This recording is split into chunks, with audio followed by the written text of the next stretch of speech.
Well, now we are definitely going to start. Good morning, we are ready. My name is Yaroslava Kravchenko, and I will be your guide today. And hello, everyone who is here, because it's a wonderful event today, a very inspiring one. Those who are joining us online, I will tell you more what bonuses you are going to get. And everyone who is in Kiev today, I'm very happy that you are able to attend this wonderful event. So today our event is the final one of the Urbanism educational program, which NGO STEM is FEM has been implementing for 4 months as part of the Mrimo Tadimo program. Over 4 months, 50 participants, many of whom are right here, were studying the basics of architecture and urban planning. The participants were listening to lectures by experts in urbanism with global experience, with global reputation. They learned from their experience, and at the same time, under the guidance of Ukrainian experts, the girls were developing their own projects. Today we are going to learn more about these projects. But all of these projects were aimed at uh, coming up with ideas for restoration of territories of Ishnia, Trostianets, and Ochtyrka damaged by the warfare. The best works of the participants will have a chance to be implemented, because next stage of our competition is fundraising for the implementation of their projects. This fundraising will actually start right after our ceremony.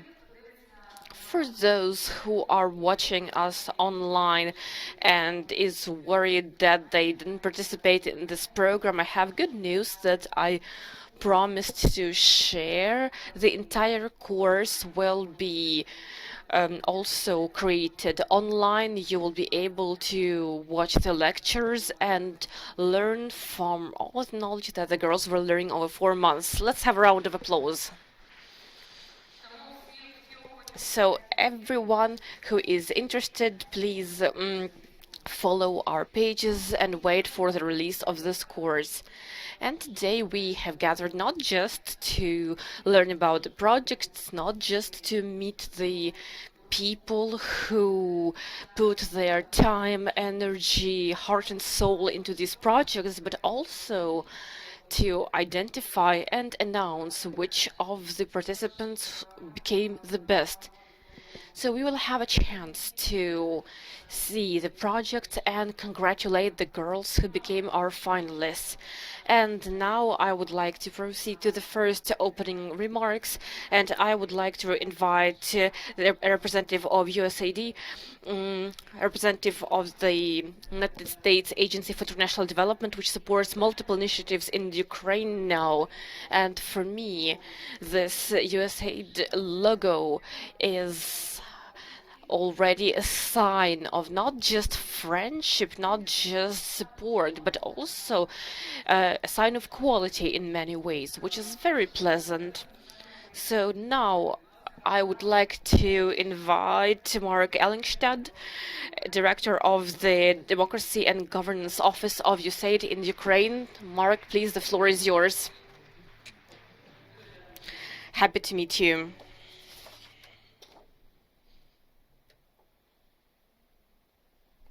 Dear ladies and gentlemen, dear colleagues, good morning. It's a beautiful day today. It's a beautiful, beautiful venue. It's an exciting day. It's also a day where we celebrate the work that you've done, the accomplishments you've made, and it's great to be here. Thank you for inviting me.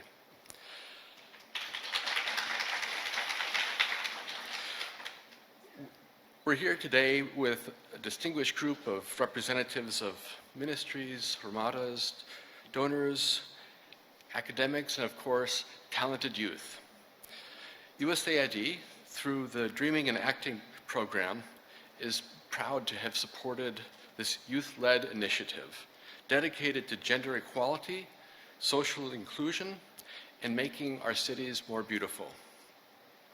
This initiative helps address negative stereotypes by creating a practical educational program called the Urbanism Educational Course.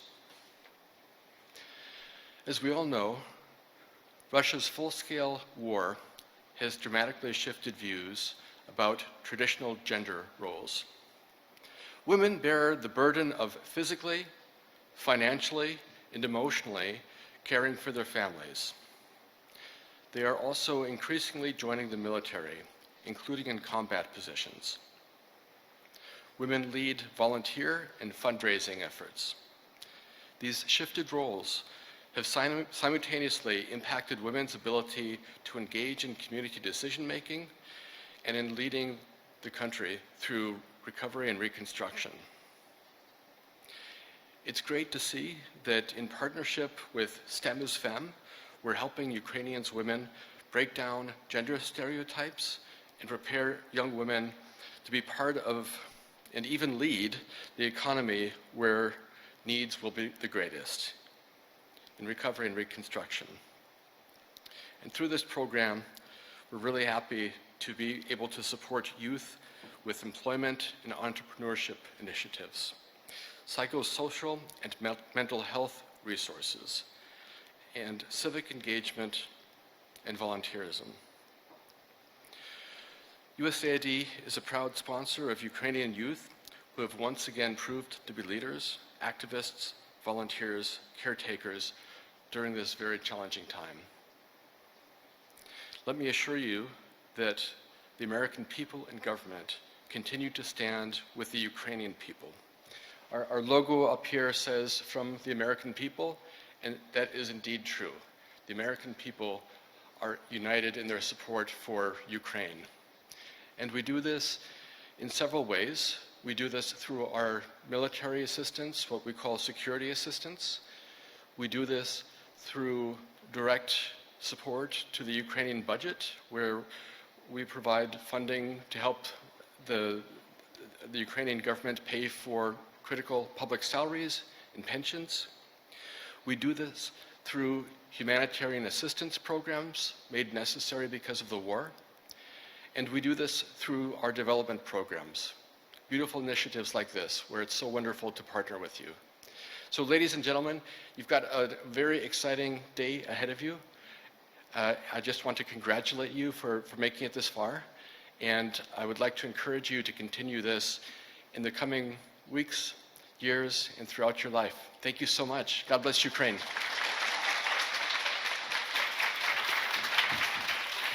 Дякую дуже, пане Марко, за Thank you very much, Mark, for this inspiring program. I realized why I am so nervous.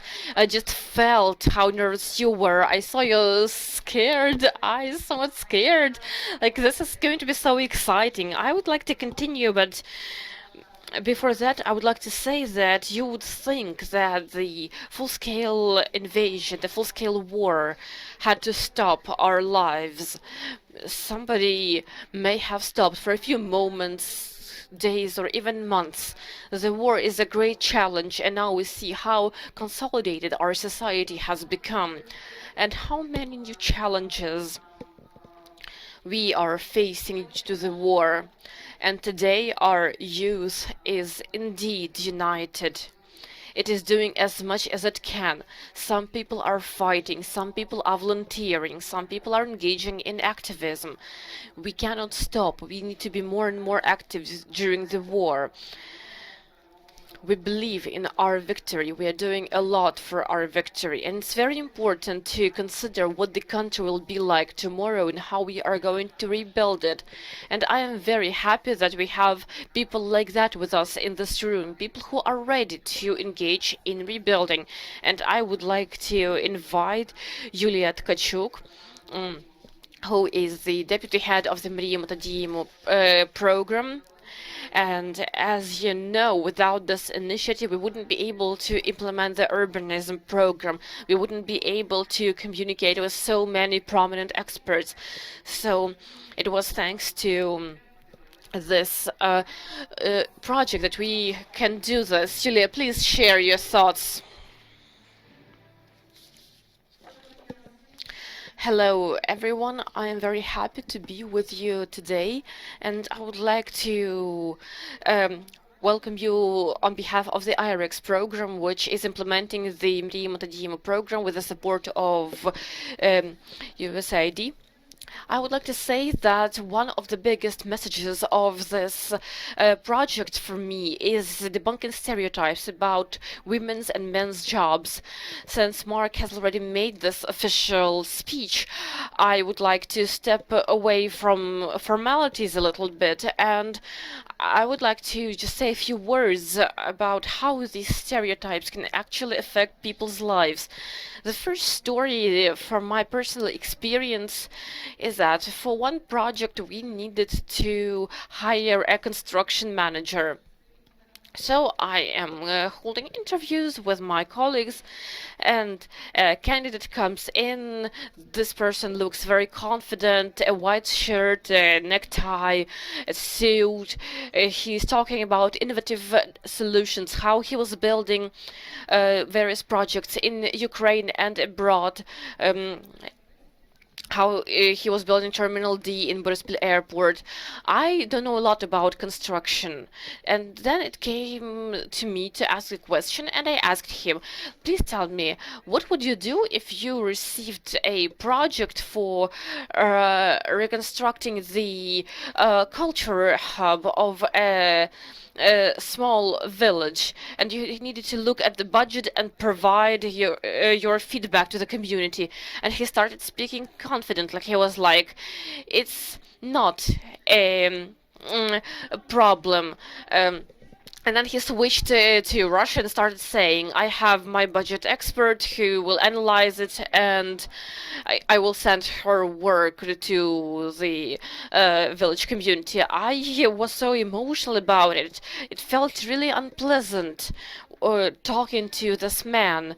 It was very offensive for this sort of budget person, that he, as he called her, because she is the brain and the driver behind all of these projects that the man introduced as his own achievements and his own expertise. And I am very sad that construction and engineering jobs are perceived as men's world. My second story also comes from my personal experience. I was studying in the University of Illinois, and we had two campuses. There was a regular one and there was an engineering one. And at the engineering campus, things looked much better. They were much more contemporary, much more innovative. The library in the engineering campus was updated every year. It had laptops, it had advanced tech, and the furniture was so good that students were saying that the furniture is too good. They were falling asleep when they came to study to the library. And of course, it was a men's world. Most people who were studying engineering were men. But I had a friend called Pavlina who also studied an engineering job. Mm, She ended up there by accident. Pavlina actually is from Cyprus, and her father is the owner of a small construction company. He needed to have an engineer who would be aware of how lighting worked and who he could transfer his family company to. Pavlina was the only child of this father, and so happened that she was a girl. He had no other choice than send her to the United States to study engineering, hoping that she would study and come back to Cyprus. Pavlina graduated from university. She got her degree, and she became one of the most influential engineers in Europe and the UK, top 100. She is now living in London. She designs and develops lighting for national museums, galleries, universities.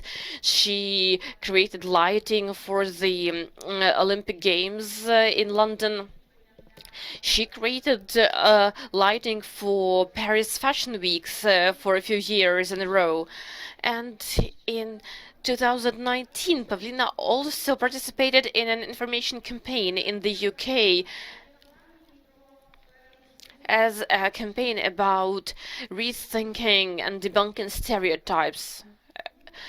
about the profession in particular. So the problem of where you can go study and what professions are for women or for men and who can be more successful is a problem that is not just about Ukraine. It is a problem that I guess is probably urgent worldwide. And I am happy that thanks to such projects that we are implementing today, Ukraine is also trying to overcome these stereotypes and trying to show that it doesn't matter whether you are a man or a woman. It has nothing to do with how professional you are. Construction, engineering, and urbanism are among the most promising industries of the future for Ukraine as well. And I really hope that thanks to such initiatives like today, many people will be able to change their attitudes to the profession, and many parents will also think where they are sending the children to study. So thanks to Ms. Pham for the initiative, and I'm looking forward to our participants' presentation to find out which of them will become the winner. Thank you. Thank you, Yulia, for this inspiring speech. In fact, we all need to understand that fighting gender prejudice needs to happen every day, bit by bit, event after event, conversation after conversation. It is not happening quickly. However, in the past 10 years, there's been a lot of projects in Ukraine that are working on this.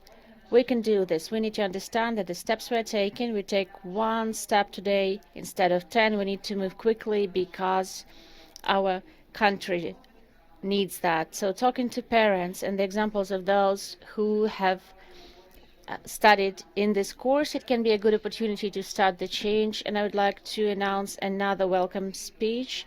It will be shown to you as a video. This is a welcome speech from Serhiy Tokarev. He is the initiator of STEM as FAM and the founder of Rush. We will tell Serhiy that you applauded. Welcome, friends. The story of STEM as FAM is a story of challenge. Colleagues and I try to understand why it is so difficult to achieve gender equality in technological sphere, and we concluded that the problem is in the stereotypes that still exist in our society. In particular, stereotypes that some of the professions are not good for females. We created STEM as FAM to fight these stereotypes. The project has only started developing when all of us faced the pandemic of coronavirus.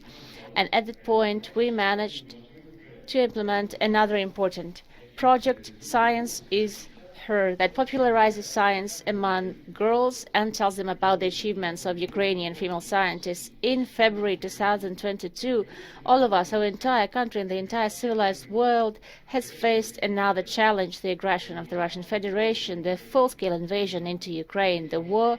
It is a very difficult time, but it gave us the understanding that we are not on our own against the enemy. We are fighting and the entire world support us, and we need to think now on how we are going to be reconstructing the destroyed cities. And today we will hear about how the online course of urbanism ended and how the projects were developed to create comfortable for everyone urban environment. Thank you for your work, for your wish to change the world for the better, for believing in yourself and our common goal. Glory to Ukraine. So why there isn't that much applause? It was a great speech from Serhiy, and I would also like to add on my behalf that indeed has been 3-4 times fewer women than men in STEM professions, and Ukraine, as well as many European countries and the US, is facing the labor workplace inequality of women. So it's great that there is STEM and FAM and partners, and that the work is happening at the team that has organized this event. It prepared also some greetings, not only from the speakers that you have already heard, but also from some people with world-renowned names. So I would like to announce the next video. I need to tell you a very funny story before I do that. I saw a list of the stars who were contacted by the team, and the first call that we had when we discussed this event and planning, I was waiting until I had the word, and I was asked, Yaroslava, I couldn't have Cumberbatch. He was on the list, and Benedict Cumberbatch, and indeed they wanted to gather as many people as possible who would be inspiring for you, and the list is quite impressive. Benedict was busy, but for the next final of the competition, I think he will either visit in person or record a greeting for everyone. And now you're going to be greeted by astronaut Scott Kelly. Your applause, please. The winner of Eurovision 2013, Emily de Forest, Emine Japarova. This is the first deputy of the Ministry of Foreign Affairs of Ukraine. Sharon Deladel, she's the lead singer of a band, Ukrainian and American actress that you definitely know, Ivana Sakhno. All of them will be on your screen. Now these are special greetings, especially for you.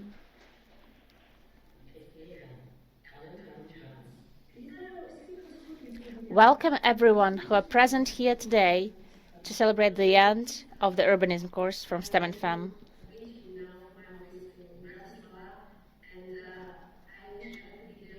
I am Odile Beck, architect, urban planner, designer. Вітаю STEM for Fem з Чикаго. Мене звати Євгенія Долько. If you enjoyed the challenge of integrating both beauty and practicality, immediate needs and long-term values, I strongly want to encourage you to study urban design, architecture, city planning. In this time of war, it's incredibly difficult to live through it. And you are now living, surviving, even constructing things that we cannot imagine. Побажання нашим дівчатам. Wish to our girls have the strength, remain open to the world, live through this world with the same curiosity that you have now in this period of your life, and also to maintain healthy criticism to what happens around you, and have more questions than answers. All the day, and we discover all the project, and we have been totally interested and totally intrigued by the fact that these young women, some of them were never studied architecture before. Ukraine needs you. And I suspect many of you need to be needed, need to do the deeply rewarding and deeply meaningful work of rebuilding communities. Let's let the world know that Ukraine, especially its young women, are ready for victory and reconstruction. And let me know if I can help in any way. Я вам бажаю успіхів.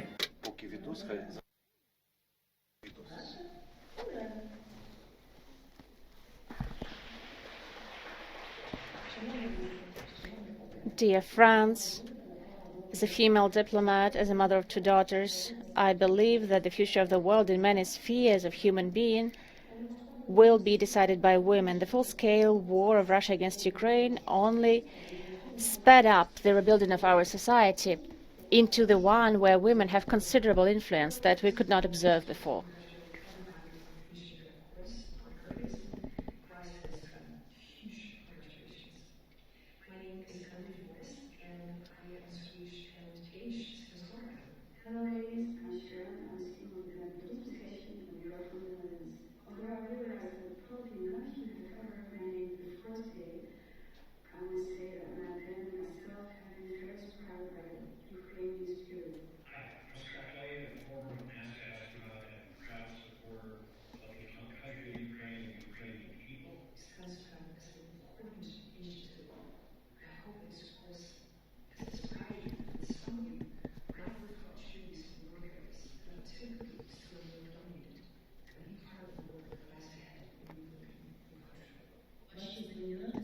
Your knowledge and bravery in achieving your goals and dreams is a source of great hope and inspiration for all Ukrainians, especially in this difficult time in the history of our country.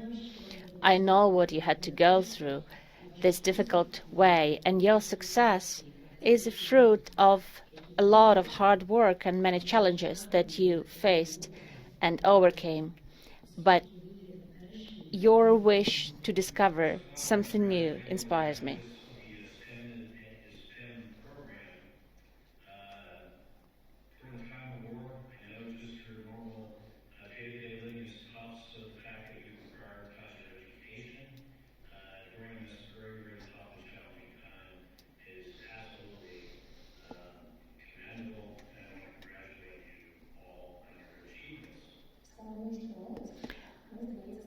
The youth now will be spearheading our joining the EU and other alliances. In the new member countries, such as Croatia, the average age of population was 27. And I also believe that the youth will be spearheading the reconstruction of our country.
I'd ask all young people, especially the girls, to remain as persistent in their dreams and plans as they are now, because the victory of Ukraine will definitely have a young but very decisive face.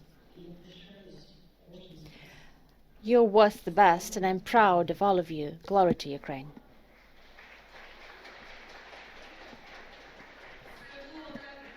This was so, yeah, people were queuing to Scott Kelly.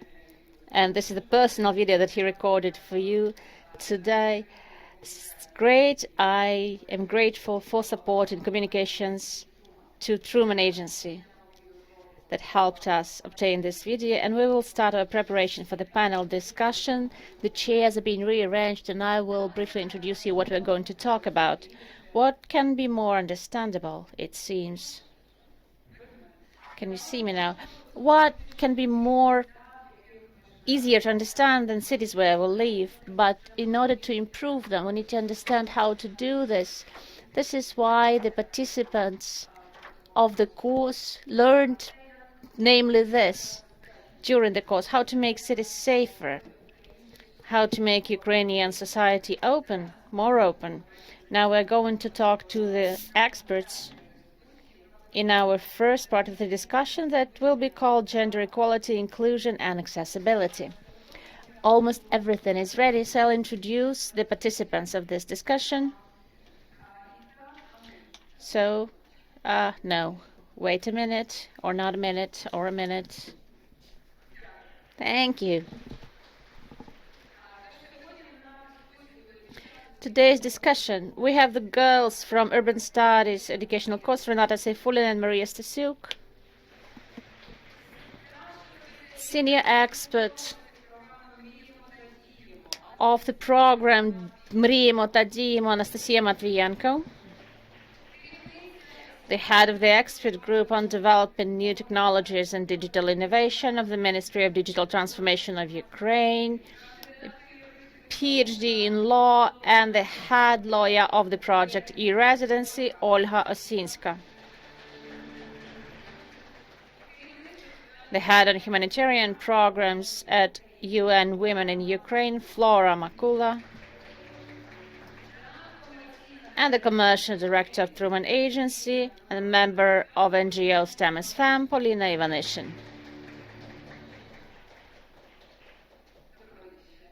Good afternoon. Once again, I'm so glad to meet you. Let's have another round of applause. We have an hour, and during this hour, we would like to hear the most important things that you have to say, but it seems to me that no activity, nothing inspires a person more than when they receive their personal experience that pushes them to change something. It's very interesting to hear this about all of you. What inspired you? What personal experience did that to start doing what you're doing now? So a little bit of personal history. Who would like to begin?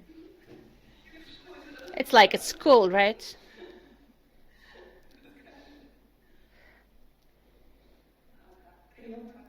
Can you hear me? Yes. A round of applause, please. I'm glad to see everyone here today. It's not going to be a very personal story, but when I read the description of this panel, the first thing that came to my mind was a rather recent thing that happened when I thought how inclusive we were and to which extent the issues of inclusivity, accessibility, and equality are on our daily agenda, something that we would like actually to be included. In 2022, as many Ukrainians, I lived for several months, not at my home, but at a different place. And for several years, it was identified as the most comfortable city in Ukraine. I did not want to, name the city.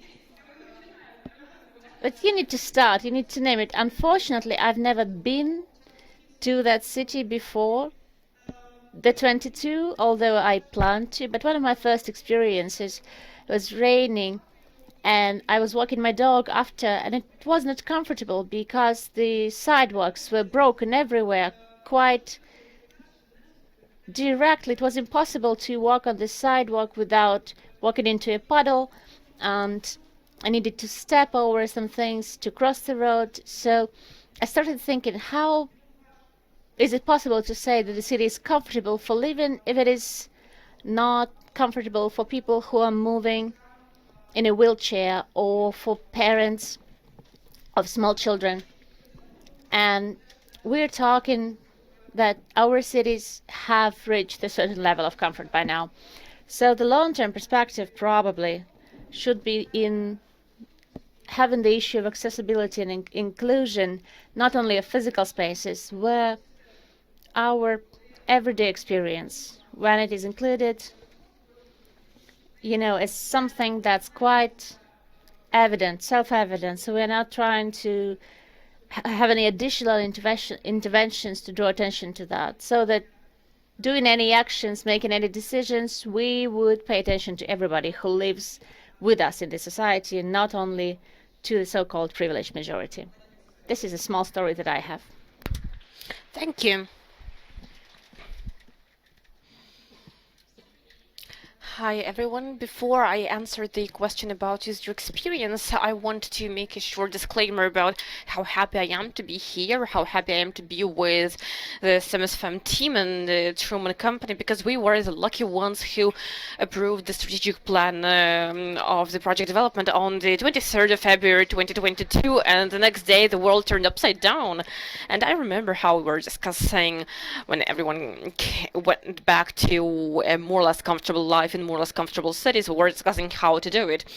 Last year, exactly a year ago in April, we were talking about various cities, various formats. We were talking about Warsaw, Lviv, or an online format. And I didn't even imagine that we would be sitting in Kyiv a year later, and I really hope that we will be somewhere in Donetsk or in Yalta celebrating our new exhibitions.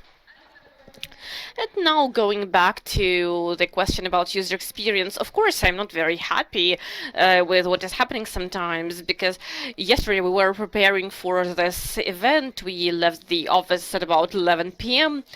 and the issue of lighting is an issue that has long been on the agenda, even before the invasion. The issue of lighting, the issue of too high ramps, which are not convenient for people with strollers and wheelchair users. As somebody who likes high heels, I hate walking high heels in the city because you need to plan way in advance to understand where you can walk in them in Kyiv. So we of course need to work with that, and I hope that we will make a contribution into this. Thank you very much. We actually have quite a difficult question to discuss because we need to talk about gender equality, about inclusion, and about setting up these cities. But now, correct me if I'm wrong, but if I understand correctly, if we speak about gender equality, A, we don't have enough women represented in STEM jobs, and two, it is women as people who can give birth who face the most problems with urban planning. I don't have children myself, but when I started using a scooter in Kyiv, and when you understand that your arms start hurting because you keep carrying it, because there is not enough space to just ride it in into the underground subway, and women have become a vulnerable group, correct me if I'm wrong again, even in terms of the city inclusivity and accessibility. Or maybe I'm wrong. Let me know, what is the current situation? Can somebody tell me? Well, I'm slightly nervous, so you can support me. Thank you. I will start by saying how I joined the urbanism course, because it will be an answer to the question, because I am a representative of the STEM profession. I am studying engineering. I will actually probably be one of the people rebuilding Ukraine. And when I was studying, I encountered the issue that when something is rebuilt, when something is reconstructed, engineers don't really think about who will be comfortable here. And then, as a user of the space, I decided that I need to develop, that I need to build better spaces for everyone. And when I went into the street, I don't have children myself, young children, but my friends do, and I see how uncomfortable it is, how they have difficulties walking in the city, and then I ended up in this course to change that, actually. And that's an important issue because it is changing now during the full-scale war. We have a lot more people now who will need more help, who will have more mobility issues. So I think we're moving in the right direction. Let's support our speaker. If nobody wants to share their personal story, let's call people front of class. I'm sorry. Yes, hello everyone again.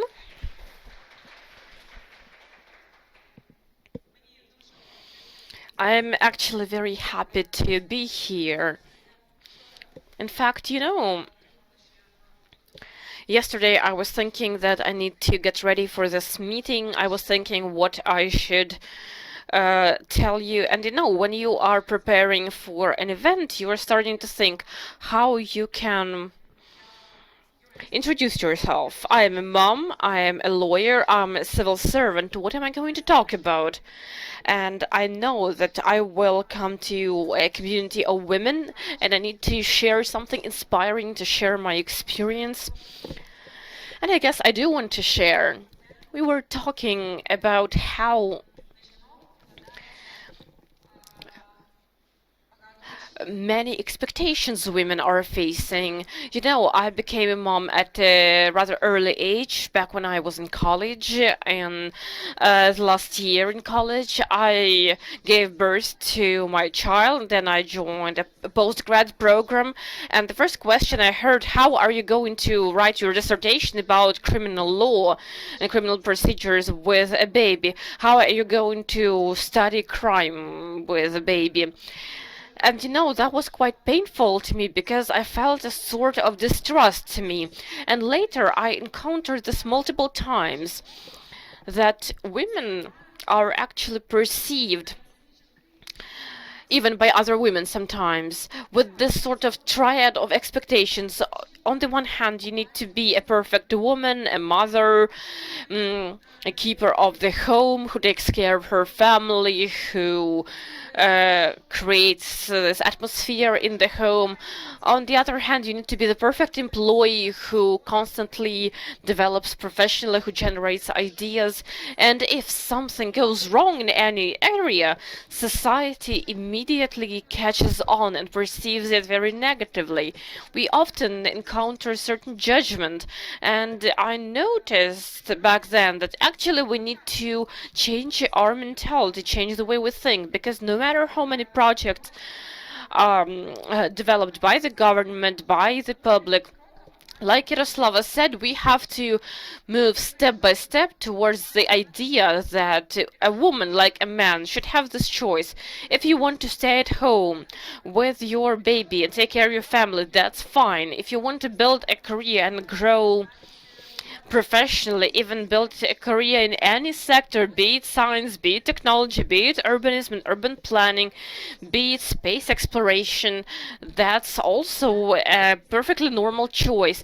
Take a sabbatical, a year-long sabbatical to travel and understand what you want to do, change your worldview, change your occupation. That's also perfectly normal. We need to allow ourselves to be different. In fact, the government is really implementing a lot of projects to help women feel supported. The legislation is also following in its footsteps because the country has recently ratified the Istanbul Convention, which protects women. Recently, we had the law on amendments to certain legislative acts creating equal opportunities for the father and the mother in taking care of the child. Recently, now it is not only the mother who can take maternity leave, paternity leaves are available as well, which is exactly the equality that we are talking about. And sometimes people need to understand that they can switch roles in a family. You know, I really like the example of these aerial gymnasts because they are supporting each other, and it's normal when they are each other's backup, when the woman is the man's backup and the man is the woman's backup. No, we have the national strategy for accessible environment that is in operation now, which is supported by First Lady Olena Zelenska. And the goal of the strategy is to create a certain concept to develop a space which would have no barriers, which where everyone would have equal opportunities. As a representative of the Ministry of Digital Transformation, I can say that we are also trying to implement projects which would support women in particular in their aspiration to study, to learn. That's how we developed this large project, Dia Digital Education, which includes a lot of educational shows helping people to acquire digital skills. And that is highly important because the digital element is present in every profession now. I created two shows myself, Digital Lawyers and Digital Lawyers 2.0. This digital component exists in all professions. I sincerely hope that this project will also come in handy for our participants, who will be able to use it, learn something new, acquire new knowledge, acquire new skills, and this will help them to develop personally. I also sincerely hope that this project includes women Actually, I'm happy that it includes young women. And we need to understand that during the war, our main resource is people. And it's very important to understand that we have cool, progressive young people, men and women alike, who will first help us win and then after the victory make the country better than it was before. So I'm sincerely thankful to all of you. I am really looking forward to checking out these projects. I'm looking forward to the presentations. I looked at them on screen a little bit, and that's really cool. You know, architecture is about how you feel in a certain space. I was looking at those projects and I was thinking that I would really like to take a walk in these cities and look at those projects in reality. Thank you. Thank you very much. I really wanted to ask you, Flora, the situation that exists in Ukraine today, do you feel like it's unique or is it symptomatic for the entire world? How can we assess this? What is the unique nature of Ukrainian urbanism and the Ukrainian fight against gender inequality? Can I start with my individual story, Oh, experience? yeah, of course. Okay. Thank you. Okay. So I am here on behalf of Sabine Fraser, our country representative. So I would not be here if she would be in the country. So I am very happy that she's not, because I am here. I would like to share my life story. So even my colleagues in Ukraine, UN Women, they don't know that my first background are maths.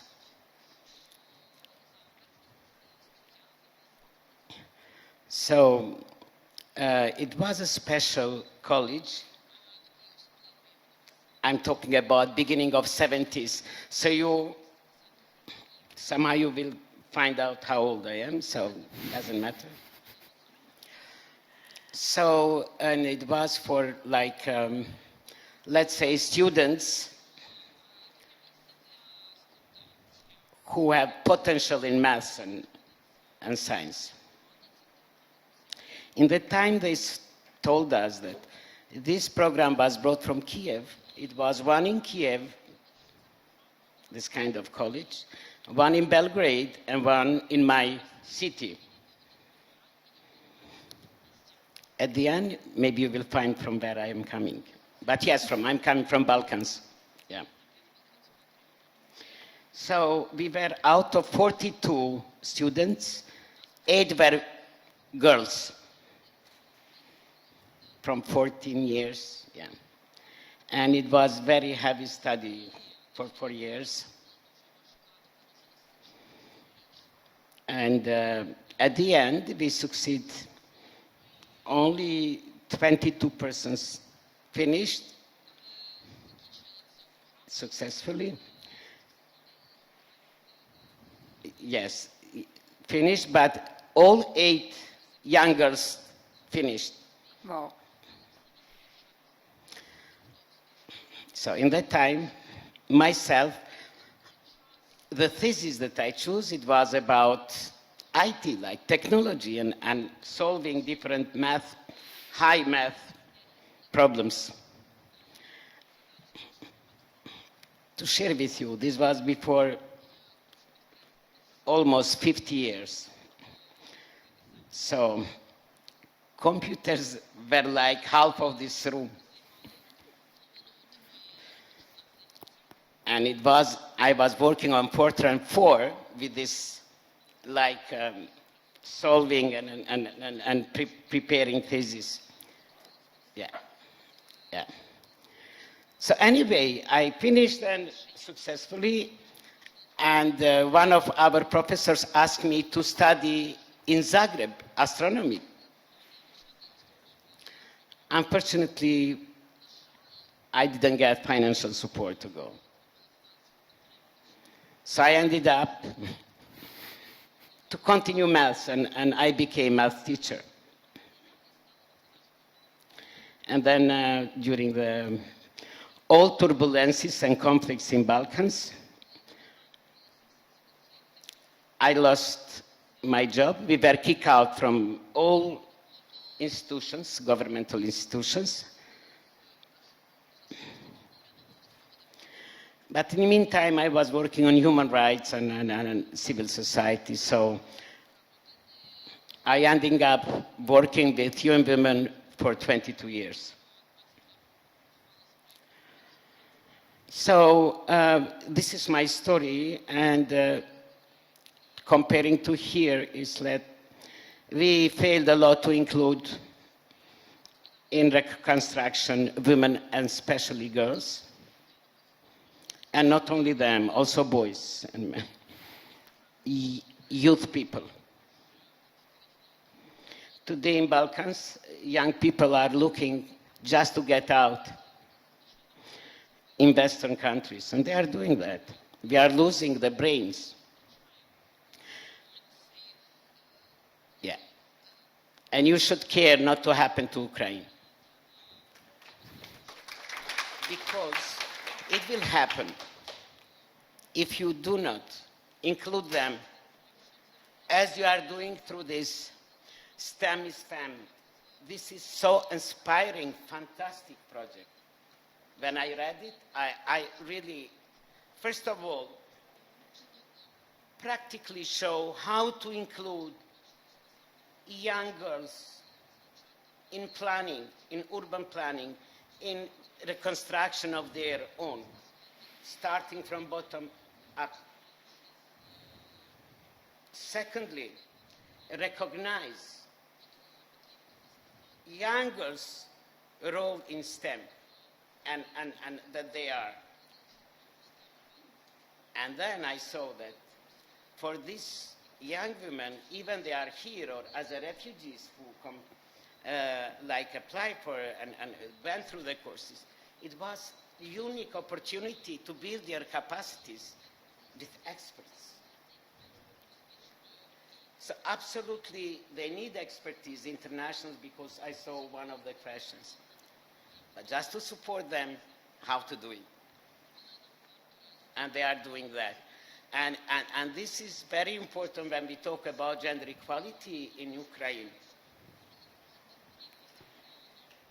I think government did excellent work by adopting several policies and convention, Istanbul Convention and other like instruments, even during like full-fledged invasion of Russia last year. But work is not stops here. Application of all these commitments, I think is missing here. Not for all, but this kind of initiative should expand in every area to ensure inclusion of people, girls and boys, women and men, to build their environment and to have a say. And this is what it's about. Even now during EU integration, it should be ensured, because the one mistake from Balkans was that every country just like approved parliaments, like package of laws, European laws, without going and like made it based on in the context of Ukraine in this case or in our case. Because directives, EU directives can be changed 80% based on the needs. And here, your voice should be, and you should be included. And I know that these are the efforts of government, and we are here to support. So I'm talking from my perspective because I'm not only humanitarian, like expert. I was supporting all, like, from gender perspective, state buildings and in Balkan countries. Otherwise, I am from Kosovo, and I am very happy being here to support resilience and efforts of Ukrainian people, and especially women and girls, in reconstruction, but also in resistance. So all the best, and I wish very soon everything will end. Thank you so much.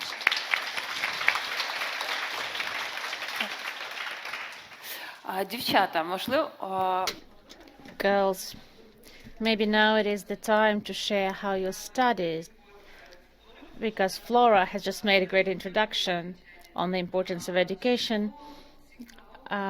What interesting happened during your studies, and please share your experience.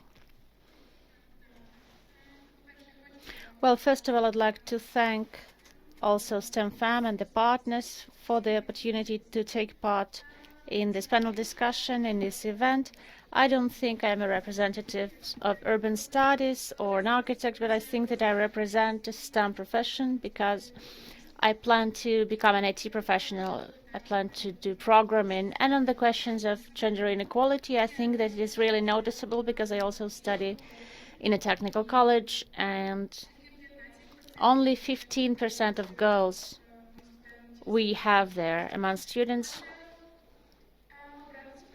To choose this profession, I was also supported by STEM as FEM because I took part in their modules and projects. And this one is not an exception. So we ended up with Renata on this project, and we took a course, and we also had some practical part. I had some practice with Anastasia Pali. She's a really cool urban designer. She helped us create the project with her recommendations, so I'm also very grateful to her because my project wouldn't be the way it is without her. We also had lectures every other week, 8 modules, and it was also a rather interesting experience, so thank you very much for that.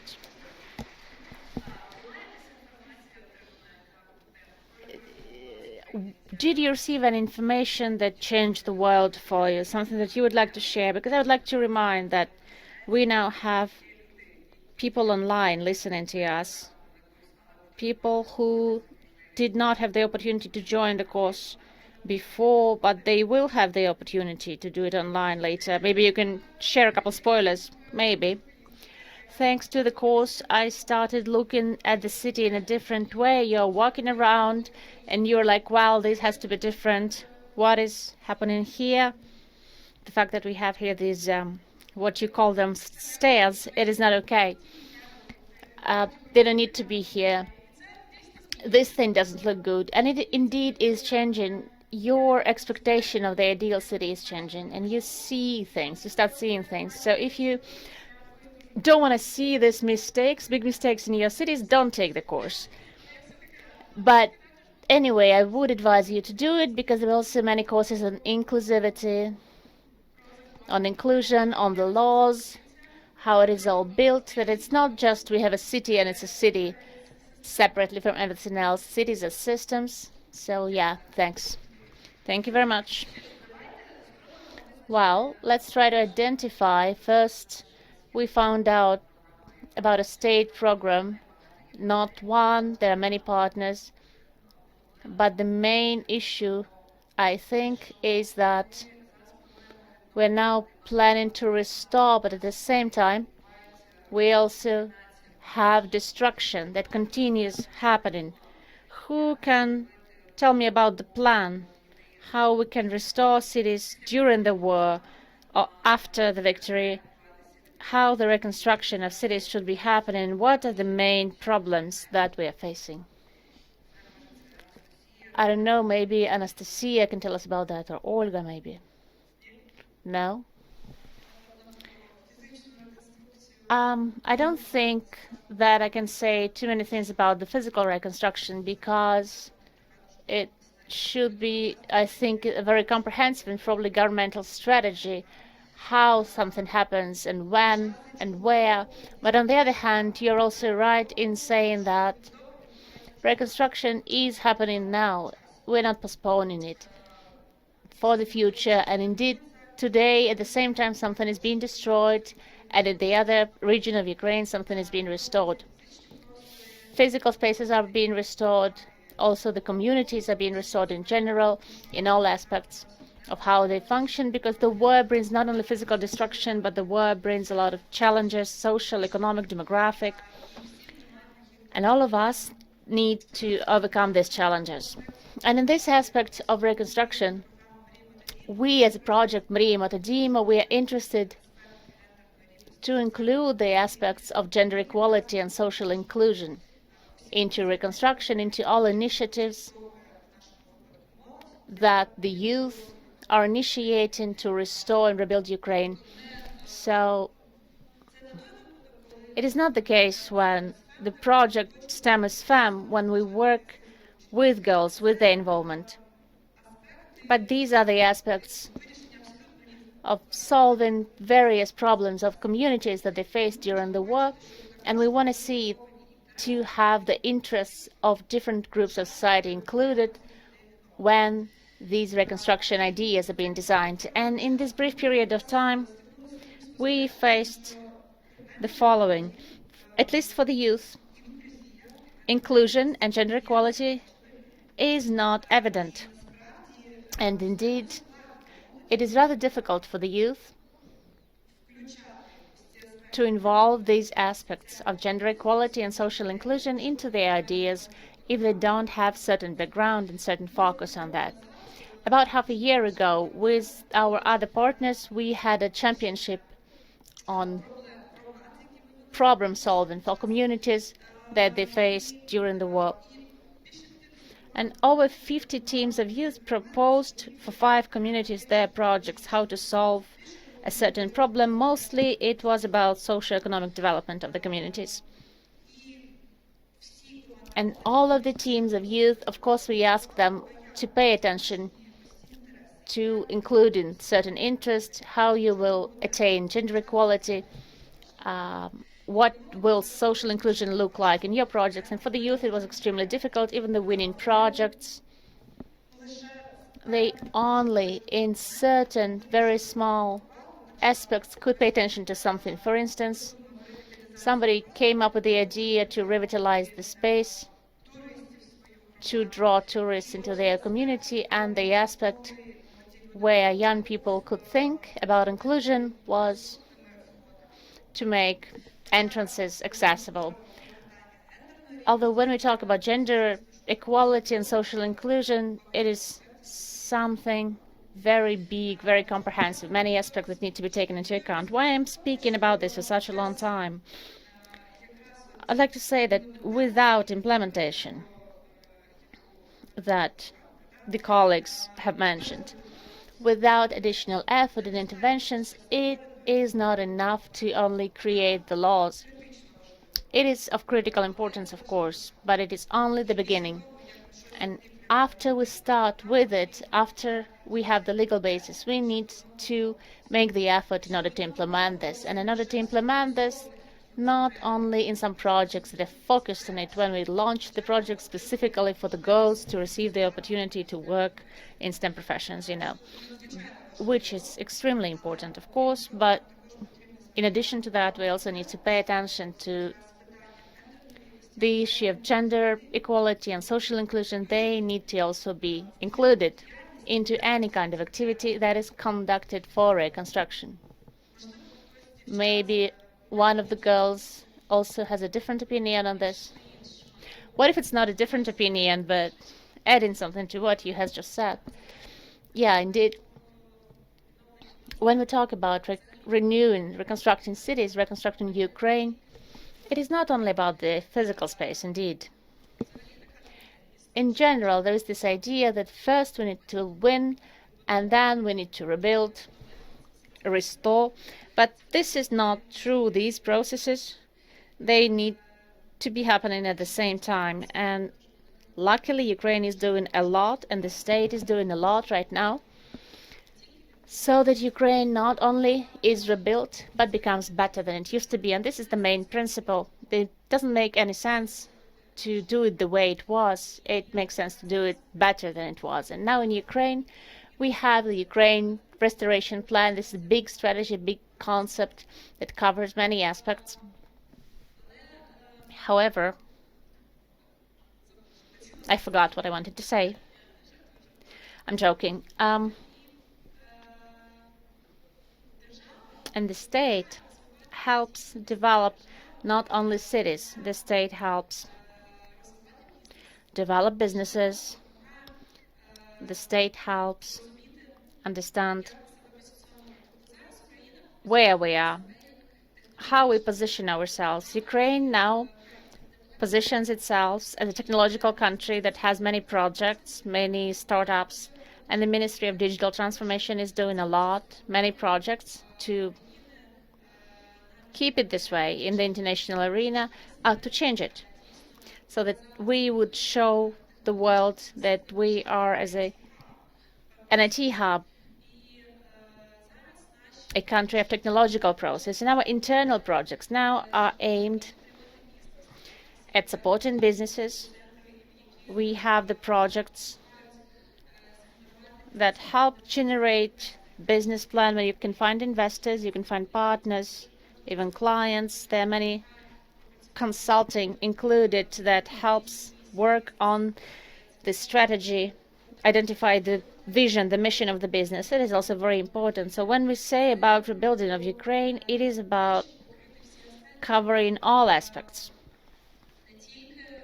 not only in the sphere of urban development, but also in the sphere of economy, social development. And now we've received candidate status for the EU, and it is a huge drive for us because we need to cover, to improve many issues, starting from legislation and aiding with mentality. And this is also related to gender equality that we are now talking about, because indeed, when women start actively taking part in business projects, in governance, in politics, this is not important only for the image, but it helps make projects of better quality. There are many studies that evidence that the projects that have more or less equal number of men and women, these projects develop better and they scale better. So once again, I would like to thank the organizers of this event, because it is a very inspiring example of how the society can work, the public can work to support women and to promote this development. Thank you. Flora, you wanted to add something, didn't you? I would like just to add a few things. When we talk about gender equality, just to understand that it's an ultimate goal, but let's say including gender aspects in all processes is something else. So, and we need like particular women's empowerment actions, affirmative actions, even in this area, because as my colleagues said, there are only 15% of women in science and technology, or in that case. And then it's about meaningful like participation in the decision making, not only numbers. For me, numbers, gender parity could say something, but not exactly.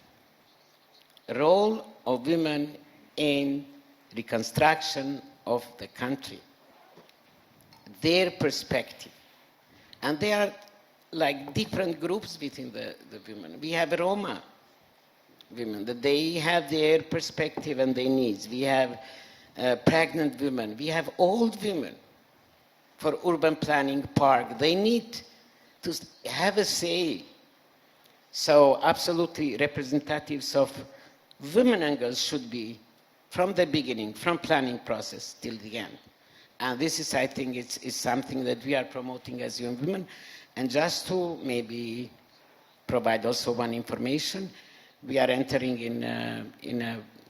we entered in the partnership with Ministry of Digital Transformation and with DIA, so we will supporting the livelihood activities and mental health in several centers and as a pilot. So it is very important because based on the assessments, there are two things that women and girls are looking for, assistance that they are looking for. It's about livelihood, the job opportunities because they lost their jobs, IDPs and others, even host community, and mental health. So absolutely, beside this, we have a lot of other programs, but honestly, I like this. Thank you so much.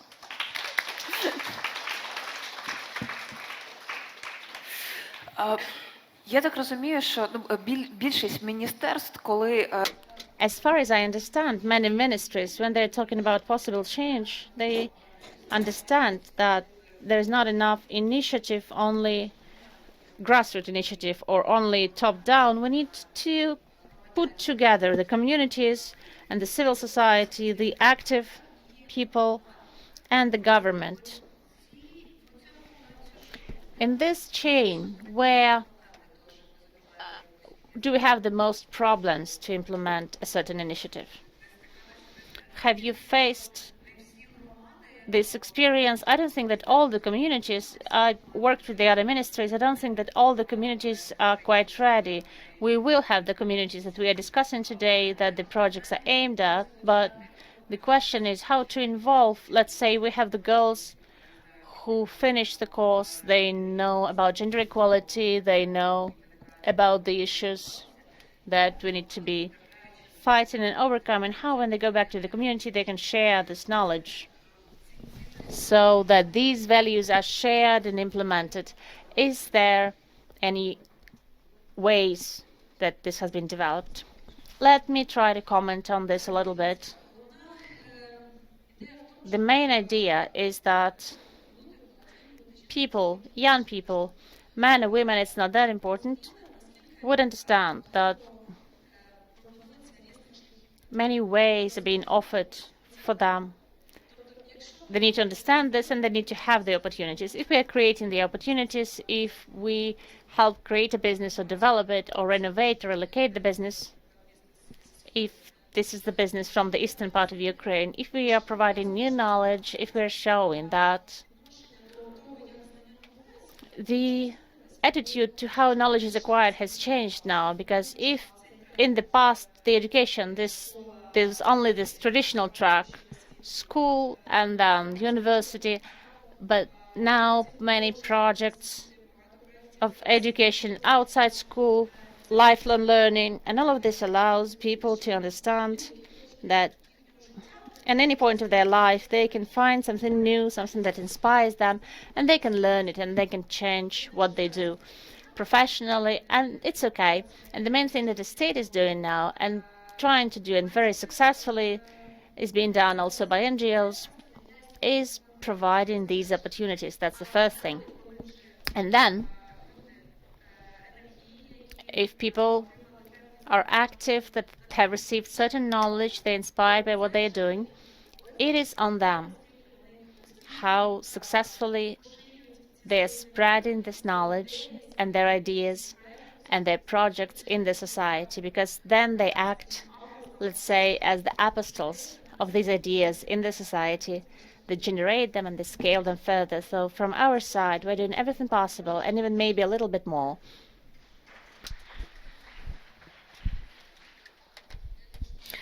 If I may, I will add a little bit, and I guess I will follow up on this subject, which is about the triangle of civil society, these young girls, and the level of communities. There may be this interesting observation here that the more we look into the lower levels, the more challenges we are going to face in terms of understanding what we're actually talking about when we speak about gender equality.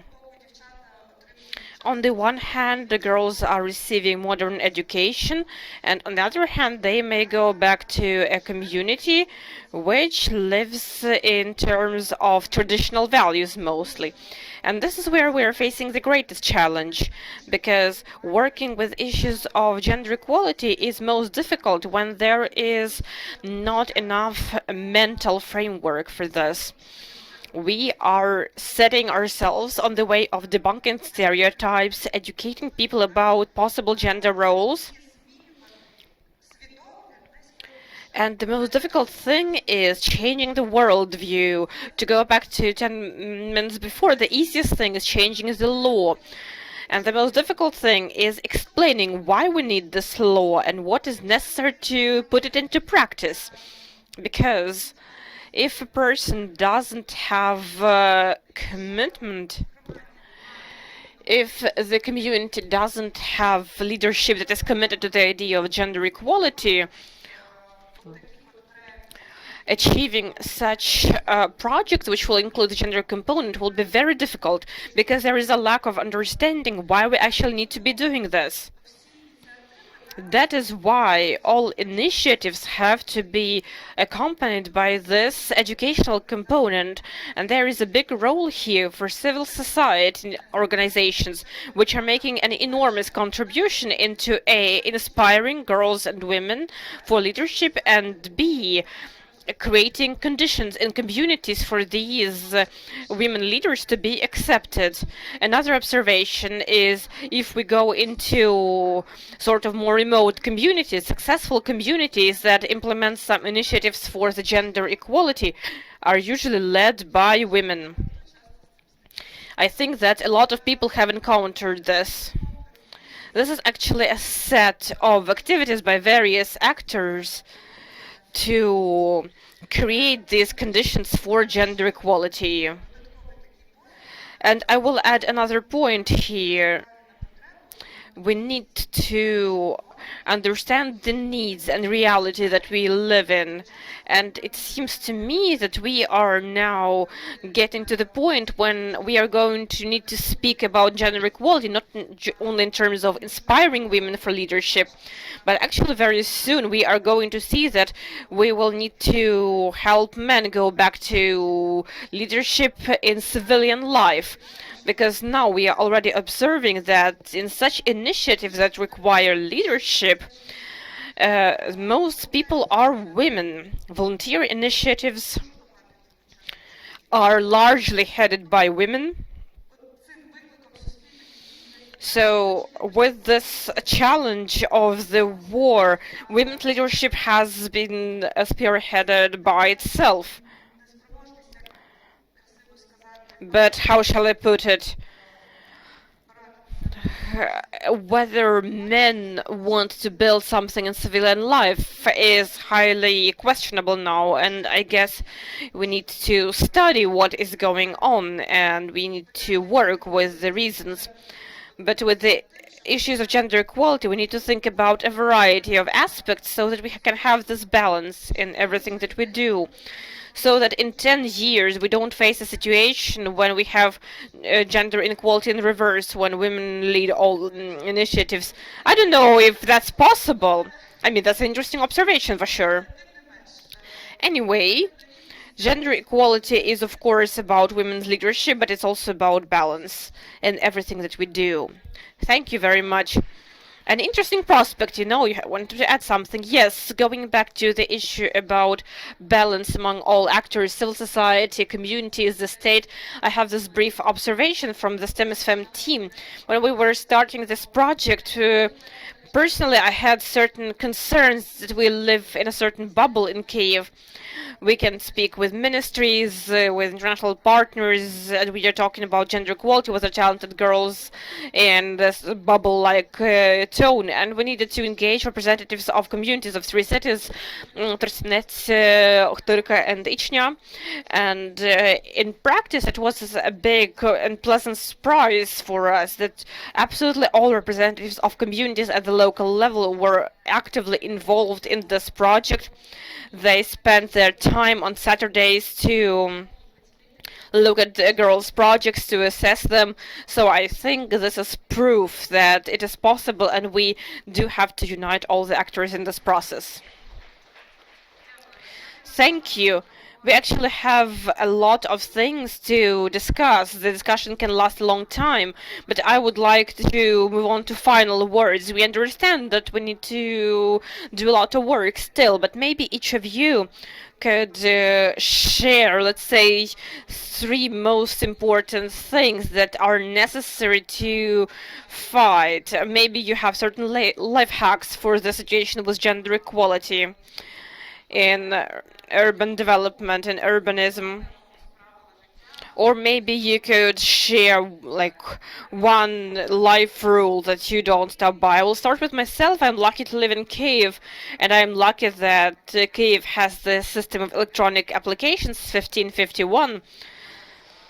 So my habit that I'm sharing with my audience is to install this application, and once I see something broken, something that doesn't work, I report that. So this is about sharing with my audience that our comfort in the city is often up to us, and if you walk by a problem and you don't report it, you don't apply, you don't figure out how the city works, how your taxes are distributed and what you get for them, you will not be a responsible resident, and you will just live in this place where nothing changes. I actually have this weekly walk in one street. I see what is broken, what is not broken. I make an application, and I really try to inspire more people to join this activity. There are similar alternatives in some other cities. Some of them may work, some may not work. I am not talking about occupied, recently deoccupied cities, of course. Could you tell me about your daily fight? Do you have some kind of rules how you change the world around you?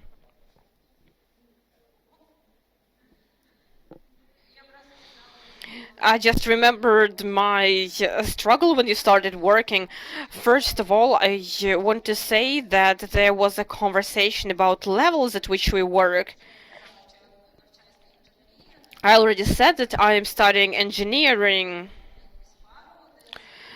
and I go to a class, and there is a man who says that we need to build this housing block, and the more blocks we have, the better.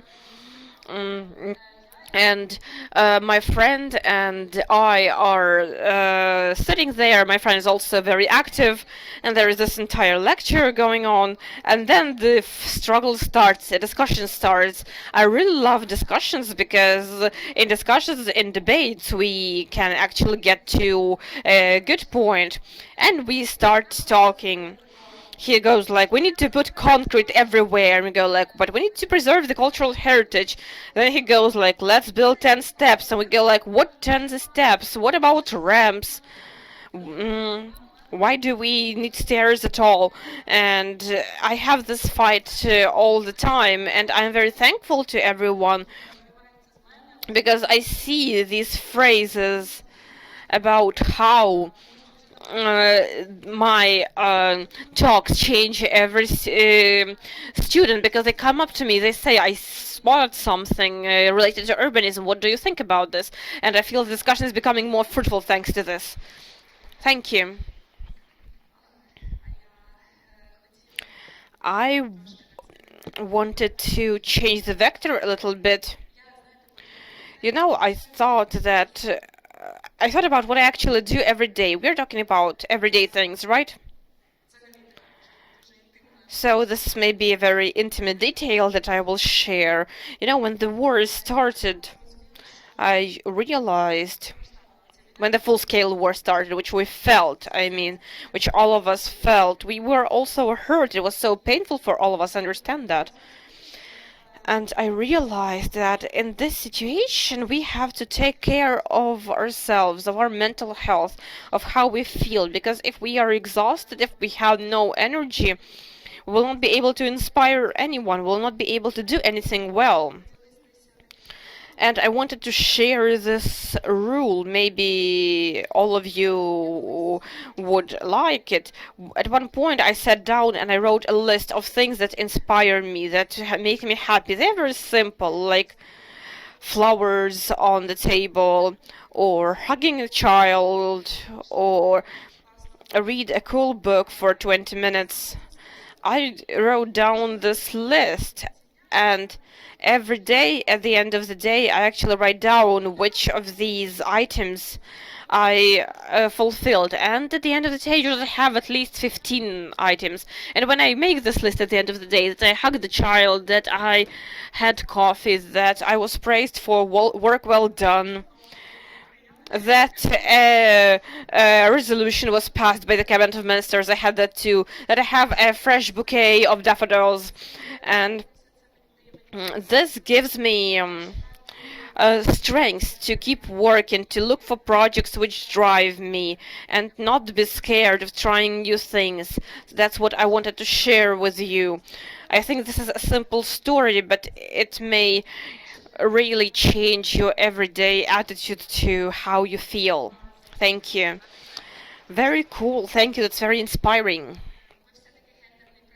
We are a gender focused project, so I will share how my colleagues teach me about rules to implement in my life. The first rule is choose the woman in any process, in any sector where men usually dominate, such as architecture, urbanism,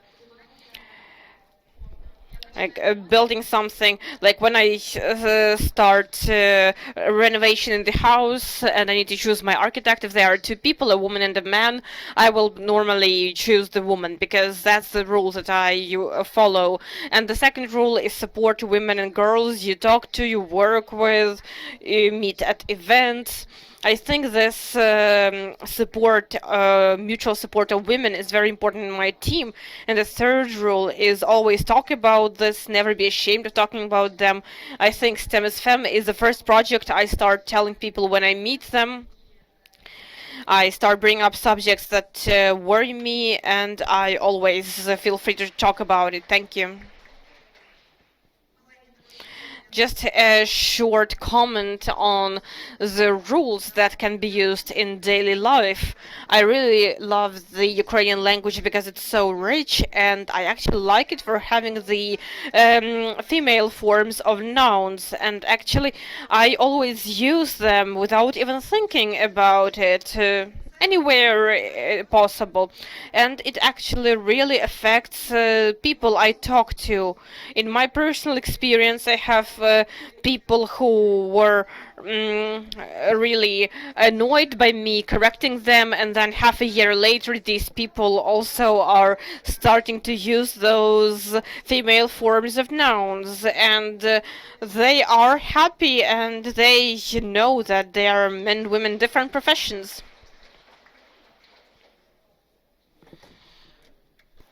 Say no, I am not here like to change. I am here to support you to change the world.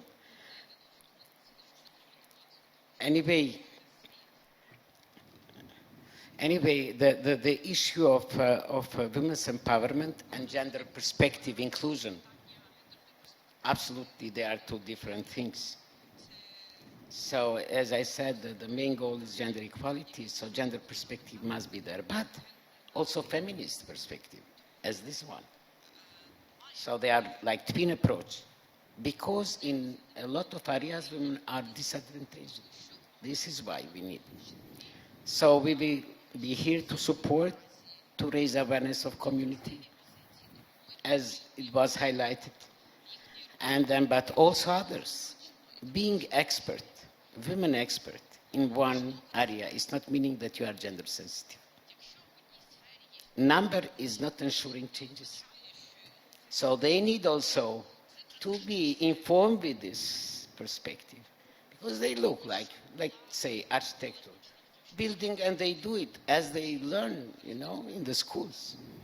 But bringing gender perspective in the best way is through like this kind of inclusion of young women, but also, as highlighted, the support of civil society organization, women's-led organization are crucial on this.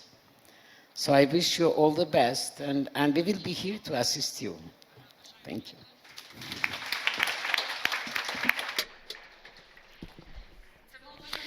This was very inspiring. I think this is. Oh, I'm sorry I missed you. Some advice from me, like Polina said, I wanted to say just a few words about gender equality. I think that we need to talk about gender equality and speak up. I really like yelling when I don't like something.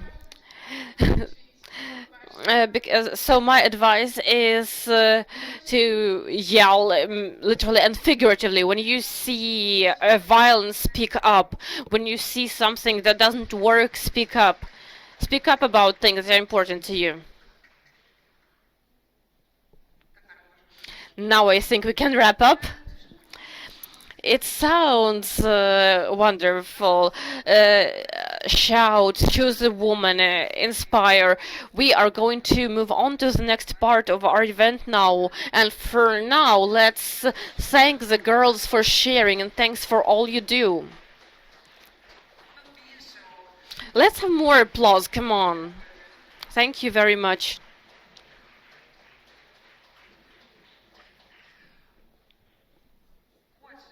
So, you know that in the urbanism project we focused on several cities whose territories were the focus of the educational process. The girls developed projects for 3 locations, 3 cities: Ichnya, Ochtyrka, and Trostianets. Very few people know, but for a long time, Trostianets wasn't a city, it was a village with developed industry. Now it is a rayon center in Sumy Oblast with a population of about 21.5 thousand people. At the educational course, the girls developed reconstruction projects for the 40th Army Square, located between the Trostianets railway station, Smorodina, and the uh, national H12 highway. A bit later, we'll have an opportunity to look at the projects that they developed. There are also 3D models for those who haven't seen them yet. And now I would like to hear about today's condition in the city, and I would like to invite Deputy Mayor on Regional Development, Project Activity, International Cooperation, Urban Planning, Architecture, and State Architectural Control, Maxim Sinyavin.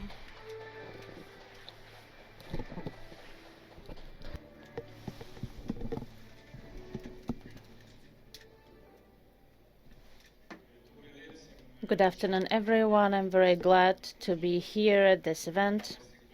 I'm glad to see everyone, and I thought I'll be speaking after the presentations of our projects that were announced, winning projects. But I'd like to say a couple of words on how we started this cooperation, and first about the city.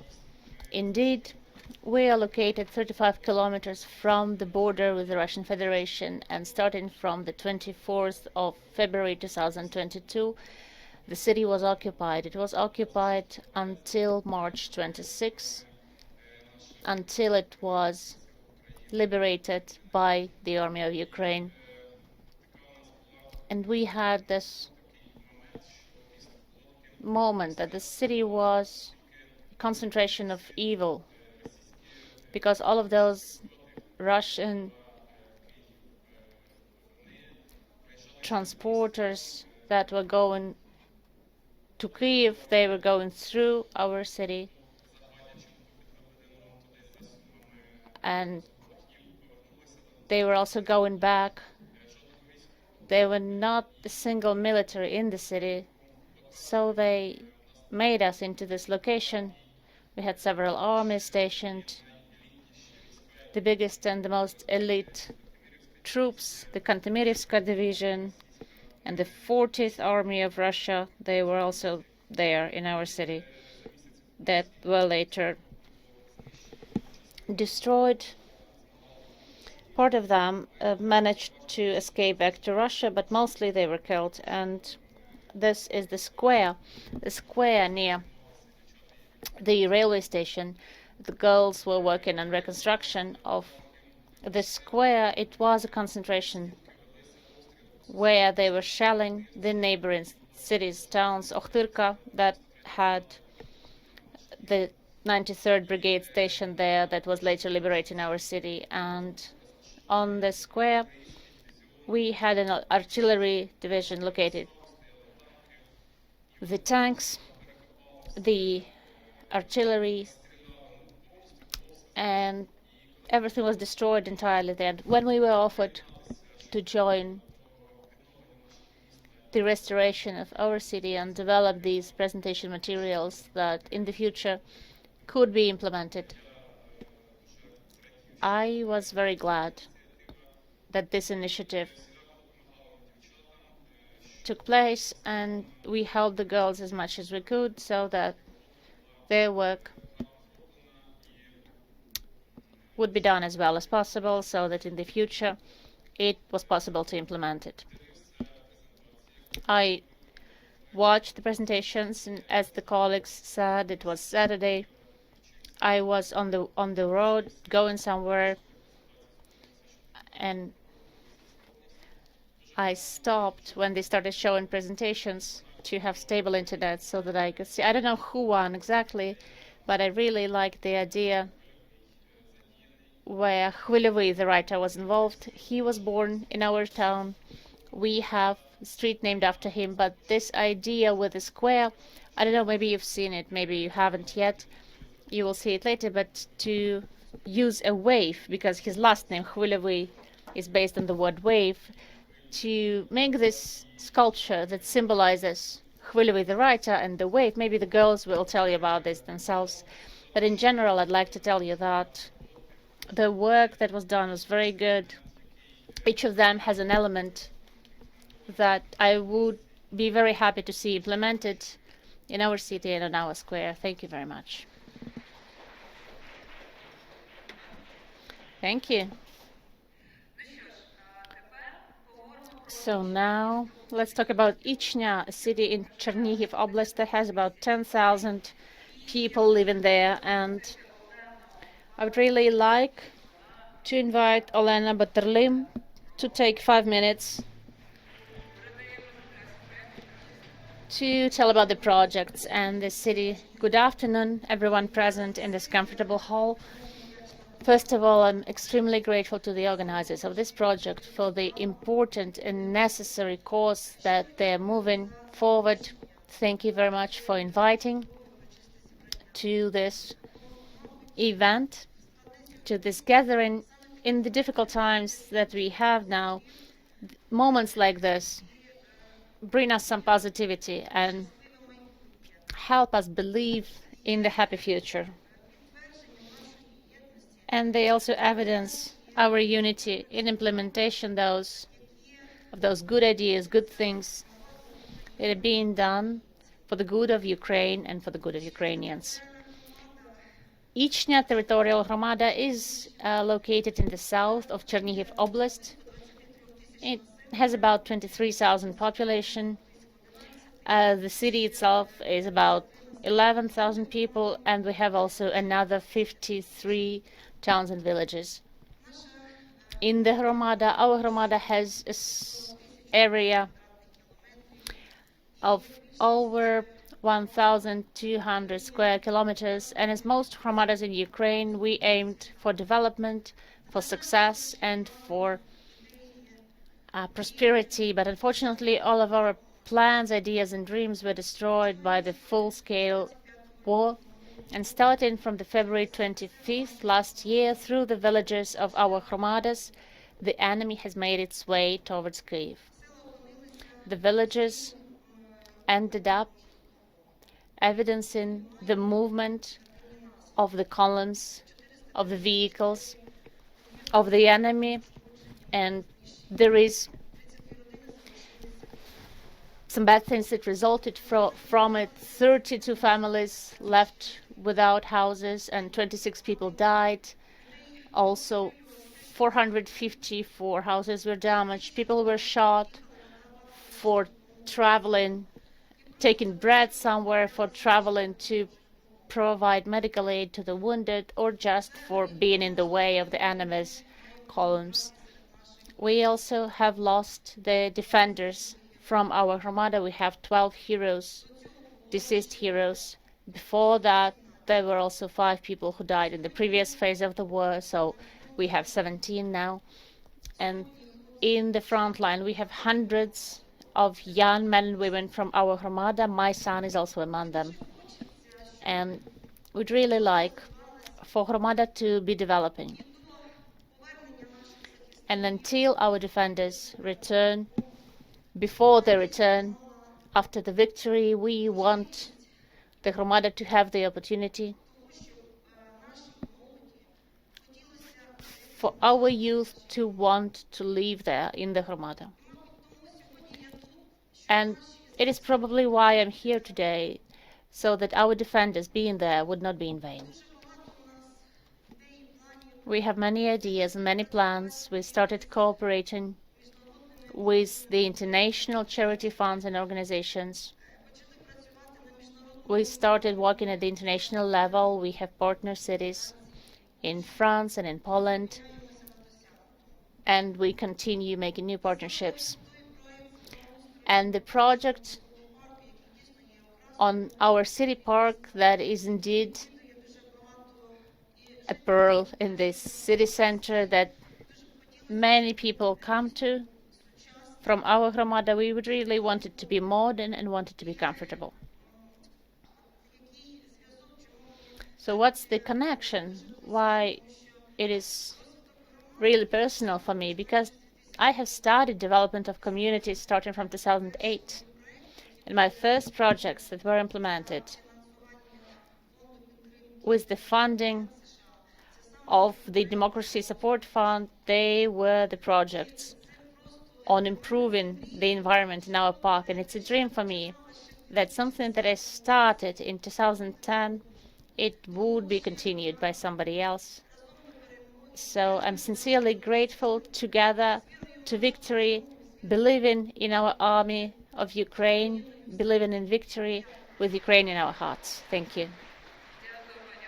Thank you, Oleno. And the third locality, the third city that the participants worked on is selected the territory of the District Culture Center in Ochtyrka city. I would like to invite Tatiana Barchenko. She is the head of the Culture, Youth and Sport Department. She will tell you about the life of the city. Hello from the hero city of Ochtyrka and one of the largest, most powerful Armada, Chernechinska Territorial Armada. I live in Ochtyrka city, it so happens, so I love it very much, and I'm proud of it. My love only grew stronger, and I think it gained wings and strength since the beginning of the Russian aggression. The city became the first frontier where the Russian super quote army stopped. Our military, Ochtyrka engineering unit, it is not very powerful. It is not actually taking part in fighting, but they normally make the bridges for the army, but they took arms and they were the first to do so. And then the 93rd Brigade joined in. There was a lot of heavy fighting. Ochtyrka remained without infrastructure in the first days, without heating and without other civilization goods, but we were fighting incredibly well. We were in the frontier of defending Ukraine, and not a single enemy soldier left the city to go further. But the bombing was so powerful in the first days. The military station was ruined, where at one moment over 70 of our military died. On the night before March 8th, there were 4 explosions, thermobaric bombs in the center of the city hall, the museum was heavily damaged, and also near our beautiful house that is the architectural monument. The explosion happened close to it, but our grandpa house survived.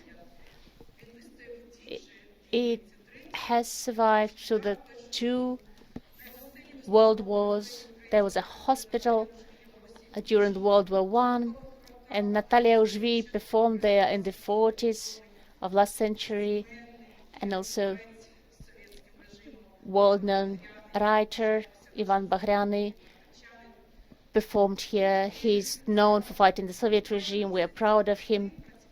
And for about a month, we only have 20 people working, but these people are great. They're cyborgs, they're heroes. They took out everything that was damaged out of the house. They covered the windows, and our Hromada allocated some budget to renovate, and people started coming back. People started singing again. They're amateur singers. It's not just singing, or people are working for the victory. So yesterday, the day before yesterday, we had a street event that was called Concert Without Applause, because instead of applause, people were donating for the Ukrainian army, and we collected 12,000 hryvnia for Ukrainian army. And we have held 20 concerts like this, as I have mentioned, and it's a lot of money for the nets, for the thermal viewers, for 2 cars, everything that our defenders needs. Our house, our culture house, is a volunteer hub. It is also one of the best art monuments in this district. It has been built specifically for that. It has unique acoustics.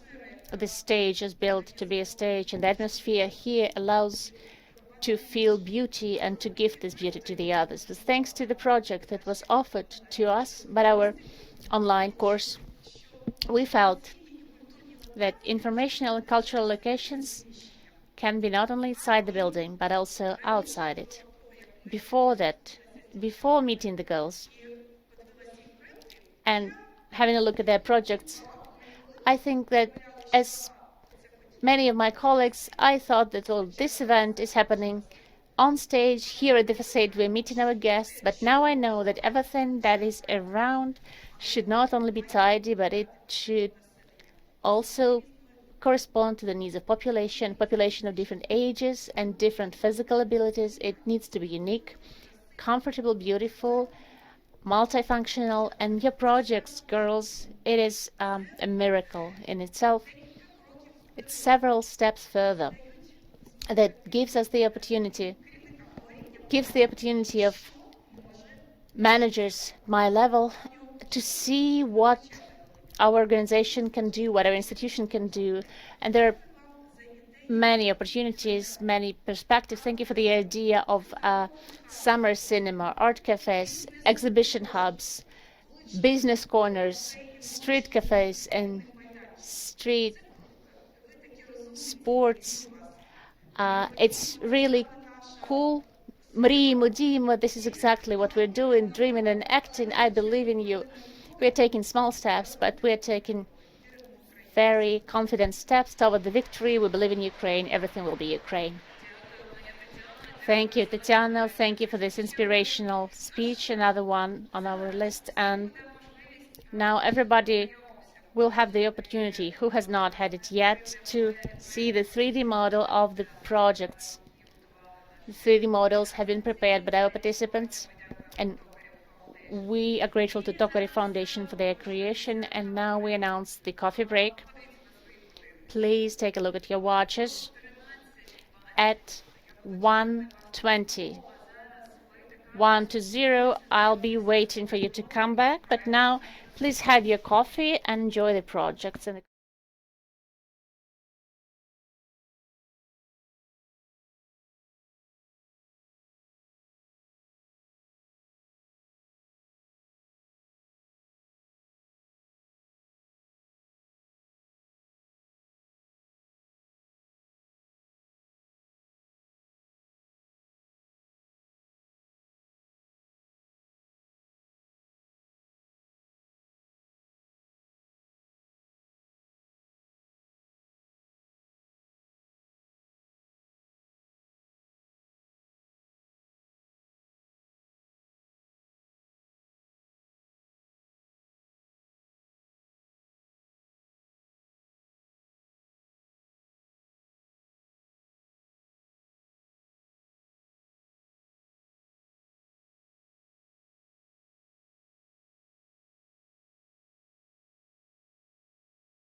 had a long and interesting path. I would also like to thank the Mriyamo Tadiyamo programs, part of which TEMSFAM was able to implement the urbanism educational course.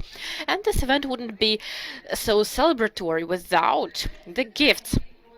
Educational scholarships of $1,500 for girls from the team, which will receive the Grand Prix, have been provided by our friends, the German Charitable Fund for Support of the Construction Industry, and laptops given to authors of the 10 best projects are part of the global support program for Ukrainians by HP and Microsoft.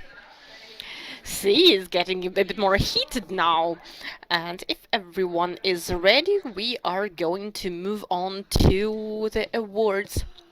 I just heard this gasp in the audience. Thank you. So, I would like to invite, well, she has already invited herself. Go down and get back up. Well, fine. Now, on the stage with me is the head of STEM NGO, Елизавета Korenko.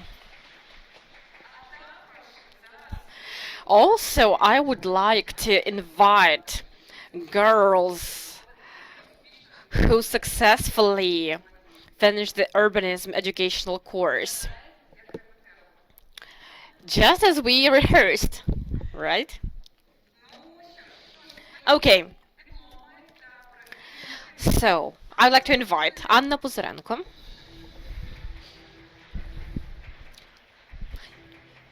Yaroslava Pashchuk,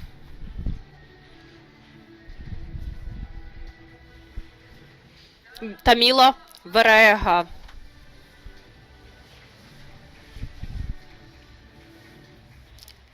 Lilia Vachniak. Where are they? Come on, Lilia Vachniak. Miroslava Romova.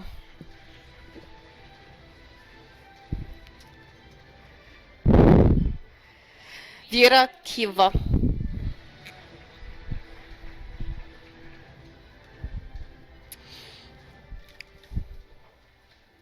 Алена Свечникова.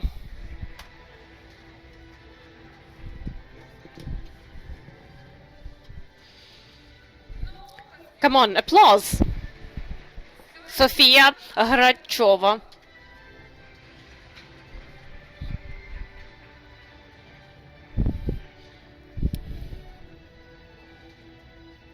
Мария Потоцка.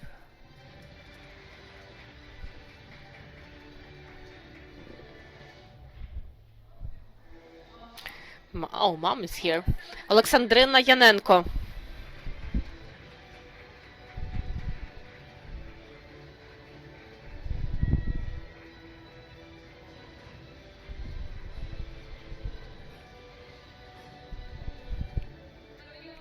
Tamila Vareha is back.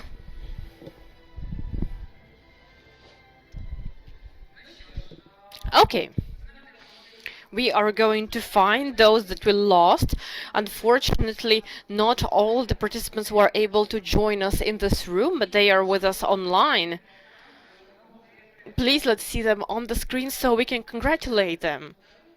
You ready?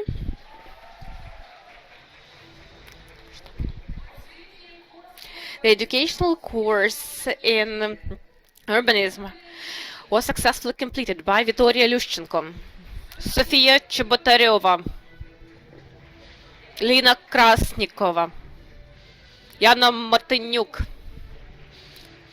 Rina Boyko, Mariana Gaidar, Vladislava Mazi, Maria Голубєва, Анастасія Вчорашня, Софія Сердинська, Поліна Поліщук, Індіра Урусова, Марія Дерев'янко. Girls, thank you for this fruitful work over 4 months and congratulations on completing the course. This round of applause is for you. and you will get your gifts by post. Well, that's how it works. And now we are going to celebrate and award the teams. No, let's get a more solemn tone. Now we are moving on to giving prizes to teams which have been the top 10. It is based on their works that final projects will be created with a chance to be implemented. If you want to learn more details about the projects in this top 10, you can find them in the presentation at the link on the card that you received while entering the room. Please make sure to take a look because they are top 10 and they are incredible. The next 5 teams will receive not only symbolic prizes but also laptops. So the first team that I would like to invite to the stage, let me move a little bit. I will remind you, you go get here, you get the prize, we get a picture, and then you leave. Fine? Okay, Alina Засідка, Анастасія Задрановська.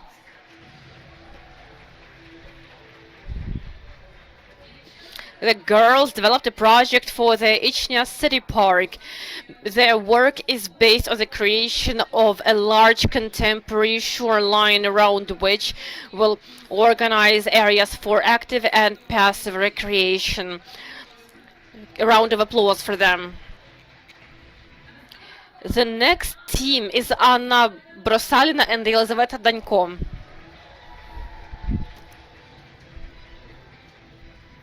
This team worked on the project of reconstructing the railway square in Trostianets.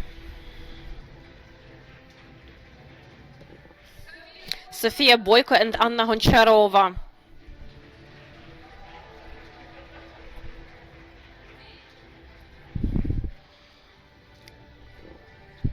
The girls worked on the restoration of the city park in Ichnya, and they focused on making the space greener and allocated an area for picnics, both on the ground and at tabletops. Maria Stasiuk and Anastasia Stasiuk.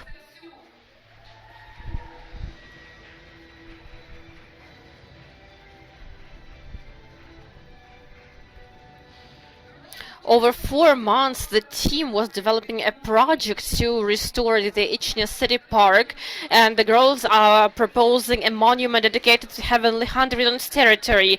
They approached the organization of the space so carefully that they even planned several playgrounds for children of various ages. A round of applause again.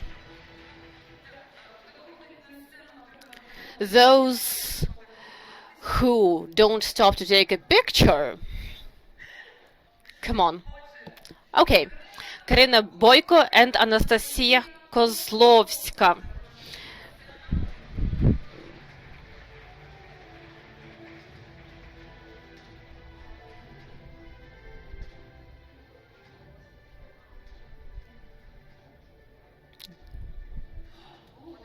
Oh, they are online with us. Okay.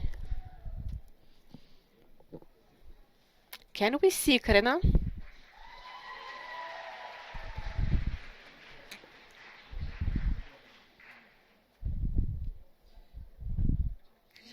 Girls, congratulations! The girls' work is dedicated to restoring territory around Ochtyrka Aryan Culture Hub, and the team came up with their own term, Kulturit, which means that the culture is not limited to the inside of the building, but also the space outside it. Congratulations on being in top 10. Has everyone been here already? Then let's have a round of applause to all the teams which were in top 10. And now we are moving on to the awardees of the educational course in urbanism, the top 5 projects. These teams will receive not only laptops but also graphic tablets. Let me invite Natalia Luklan and Solomia Kulchitska.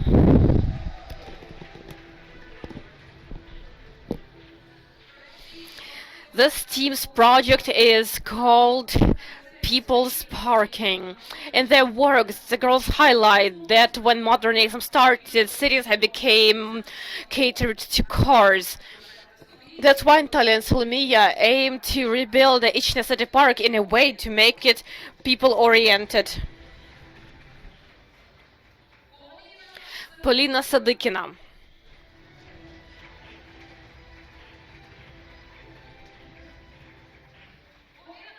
Polina worked on the idea of setting up the space around the culture hub in Ochtyrka, and her project is focused on organizing a safe and inclusive street crossing next to the building. Anna Maria Markova and Renata Saifulina.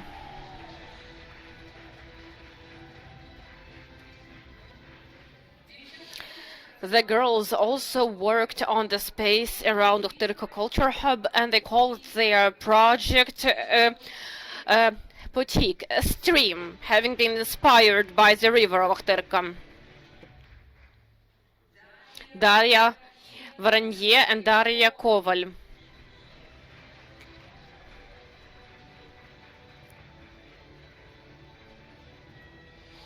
The team developed the public space Pomist, or platform, around the culture hub in Ochtyrka. While preparing, the girls studied the city in detail, its history, the location of residents, the transportation system.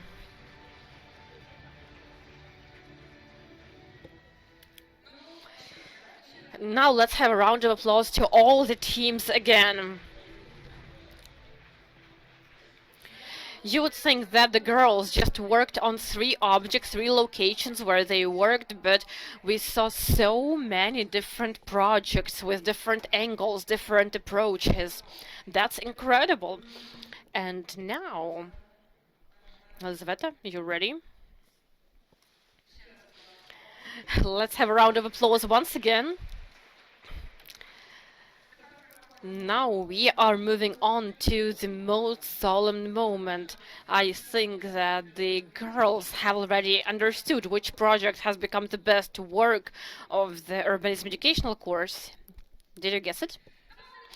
Let's not drag it out. I would like to invite the team which won the Grand Prix.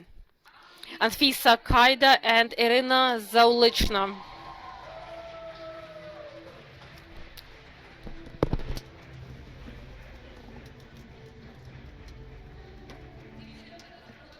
The girls have developed a project called Khulevy for the railway station square of Trostanets city. Your applause.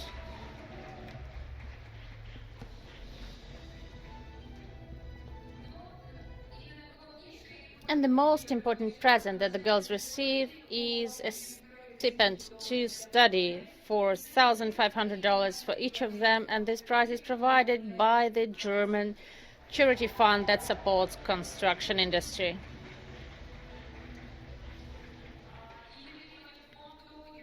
And on behalf of the fund, Elizaveta and I are asking you can use this money for any kind of educational needs that you have. We're very grateful to our German partners for the support. So please, as people who have won the lottery, please take one. Like this, yes. White smiles, it's not all, unfortunately. The colleague, the representative of German fund, could not join us. He has technical problems on his side. But for you, we have another idea. They are waiting for you in Germany this summer to take an educational course in urban studies in Frankfurt University.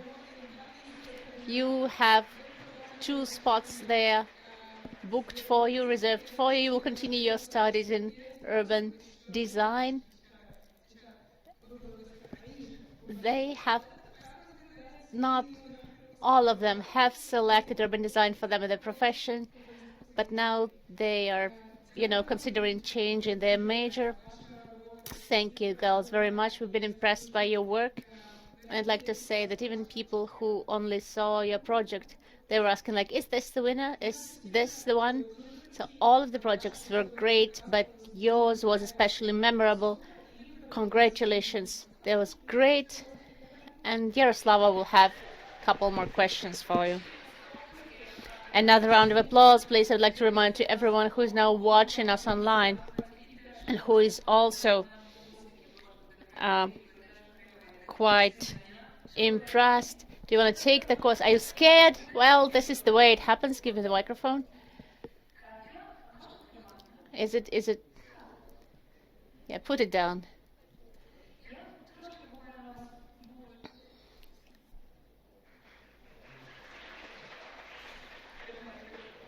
Yeah, hold the mic. Have you had any connection? Well, we've just heard the spoiler that probably not. Have you were at least in any way connected to urban design?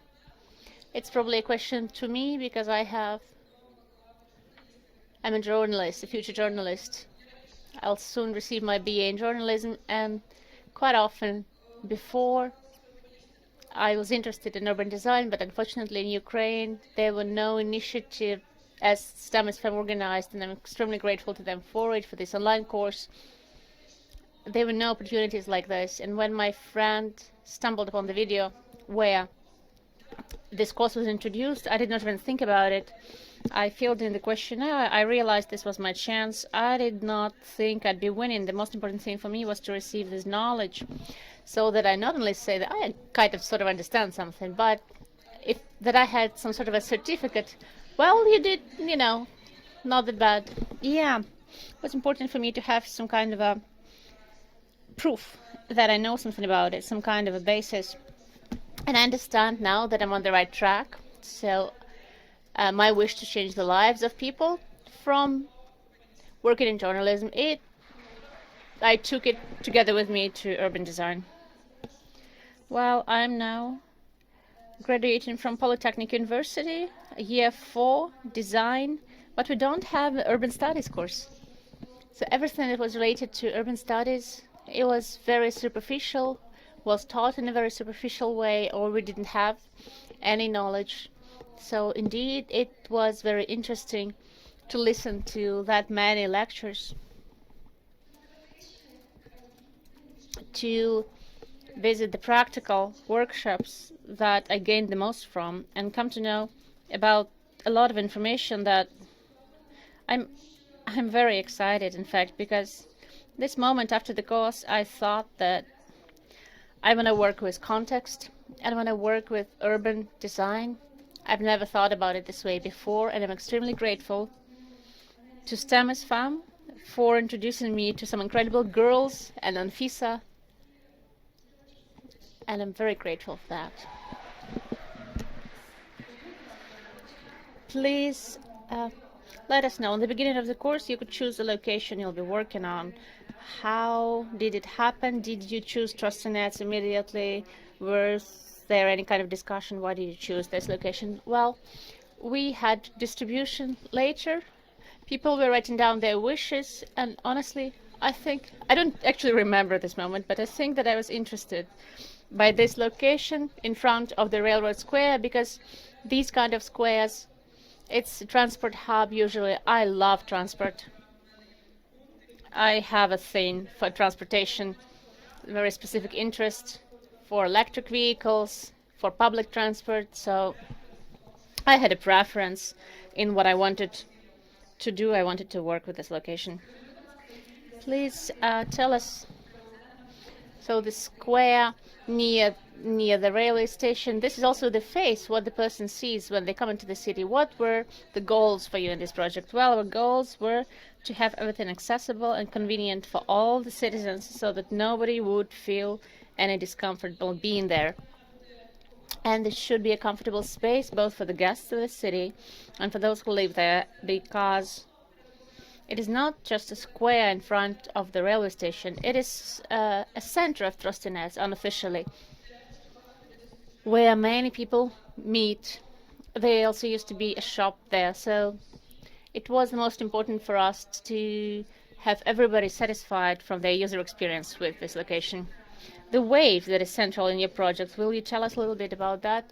Well, it's probably me who's going to talk about this. It was important for me. For FISA, the accessibility part was important. For me, memory was the most important. And we realized that it's worth connecting functionality and beauty. And the theme, the concept, was the recreation of the facade, the mirroring of the facade, creating a parallel world, and it's much smoother than the main facade. The goal was to show all people who are fighting their fight in this place, and each of them is a light in the memorial. And the material that we use, it also means strength, and it is the main piece where all the roads cross. So people who come inside or outside the city, they walk under the wave and they walk under every light. Great, thank you very much. Please share your impressions from receiving the Grand Prix. Did you expect it? Did you not expect it? I just remember how Irina and I, we called each other, we talked about our project, and after consultations, we always thought, is it so bad that they don't comment on anything? They don't tell us we need to change something, and we were very wary. We thought it was really bad. We didn't know what the other girls had. We didn't know what to compare ourselves to, what to expect. So in the beginning, we had doubts. But we never stopped working on the project because, in fact, I did not expect. I'm a person without education, without this basic knowledge in urbanism, so I did not expect that something will come out of it. But I was more of a theoretic person there, and Irina recreated everything in great ways. You may see all of these images. This is something that she worked on, and it's great. I'm very grateful for the support. Thank you very much. Congratulations once again. To your mom, to your friend, do you want to thank anyone? I would like to thank for the opportunity in this time to receive free education and to get to know so many new things with STEM. And I'm grateful for them always being with us and always supporting us. And this is the most valuable thing, because after receiving some state education, there was a feeling that you're alone on this road of knowledge, and here you were given so much support. And this inspires you to develop further.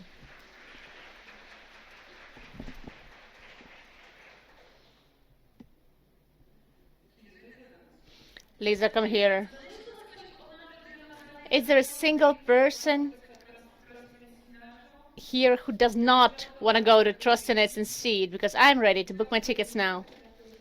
Thank you, girls. Thank you for all the pleasant words. We're also very grateful for all of you being here. We're grateful to all girls who joined us. And we're going to have another small coffee break. You will have the opportunity to talk to the winners, to talk to the participants, to ask them all the questions that you may have. And the girls finally have the opportunity to look at the visualization of their projects that we were hiding from them on 3D panels. And we are coming back after half an hour. And also we have photographers working here. There is a wall that I advise everyone should take their photo at with our professional photographers.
Ceremony, there are many emotions. You want to congratulate everybody one more time, and we've seen the cool projects that can be born in such cooperations of very young, open-minded girls, and it's great. And the most interesting thing is that the projects do not end here, because they will keep looking how to implement them. And of course, for this, we will need the activity of the hromadas, of the communities. All of the communities are here with us today. And to help to implement the ideas, we will, of course, have STEMIS FAM. And again, to see these projects, we need to come together, but we as Ukrainians can definitely do it. So now we are moving on to the next panel discussion. It's going to be interesting and full, and I'm very happy to announce who will be on stage now. We have everybody present. That's great. So the participation of the second panel discussion, the participants of the project, Natalia Liklyan and Irina Zaulichna, you know them already. Please come up on stage. The Deputy Minister of Youth and Sport, Marina Potapenko.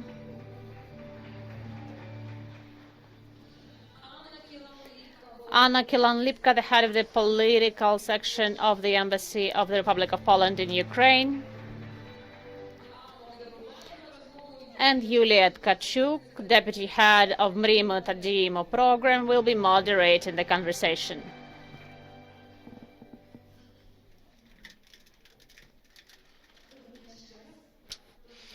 Hello again. Hello, dear panelists. Thank you very much for joining us, Marina and Anna. Today we were talking a lot about rebuilding, reconstruction of cities, and overcoming the consequences of Russia's military aggression in Ukraine. You also need to understand that, I guess, everyone is of the opinion that rebuilding is not just about bricks. It's not just about physically rebuilding what was destroyed. It's also about new models of life, new models of cooperation with one another. the understanding of our joint space. And this project that we are celebrating today has shown that Ukrainian youth can be one of the drivers in this new reality, where a new reality is also about a new quality of life. And it is a Ukrainian youth that can envision what they would like to see Ukraine like in the future, how they would like to see their community, and what they would like to see in their participation and engagement in the community life. So today we're going to speak about young people's participation in decision making and the formation of Ukraine's future. That's why I would like to sort of start as we already started in this event, to ask you about personal experience. Or maybe not necessarily personal, but from your friends, from your acquaintances, people who live in your area. What examples do you know of situations when you specifically or another young person participated in decision making about some important issues? Let's start with our youngest participants, with the youth themselves. Anna and Irina, please tell us about your participation. Okay, I guess I will start. I was involved in decision making multiple times because cooperation with the community, and when the youth hub opened, I was very impressed that young people are interested. They are implementing initiatives, they are often turned down. I was at various stages when I was just told, no, we aren't going to do this. And people just started realizing their potential otherwise, without the government. So I have a controversial answer to this question. But there are a lot of young people that I work with and talk to. They are active. They want to take initiative. Maybe you know the organization БУР, Будуємо Україну разом, Building Ukraine Together, and they are also people who are doing that. Thank you. What is your experience? No. I guess the most important choice that I made was staying, because at a certain point, while I was a teenager, I would say there was this feeling like things are better elsewhere, grass is greener on the other side, and you cannot achieve things you can achieve in Europe here. But when the full-scale war started, I had a lot of doubts about where I should be. And I guess the most important decision was understanding the value of the Ukrainian people. We are strong, we have our history, our culture. And it was the most sincere and most important decision in my life. Thank you for sharing. I hope that you will never regret this decision. And just also, I want to comment on the issue of gender equality that we discussed today, and that a lot of women take initiative today, and they are leading various organizations. And my own city of Uzhhorod, our volunteers are all on the front line, and the humanitarian work is guided by women. We are all 20 years old, maybe slightly more, slightly less. And we want to support our friends on the front line. This is also an important issue for young people. Thank you for sharing, Anna. Speaking about building Ukraine together, this project, when it was initiated back in 2014, We were looking at camps of in Ukraine together. There were girls and guys, and there were more boys than girls there actually.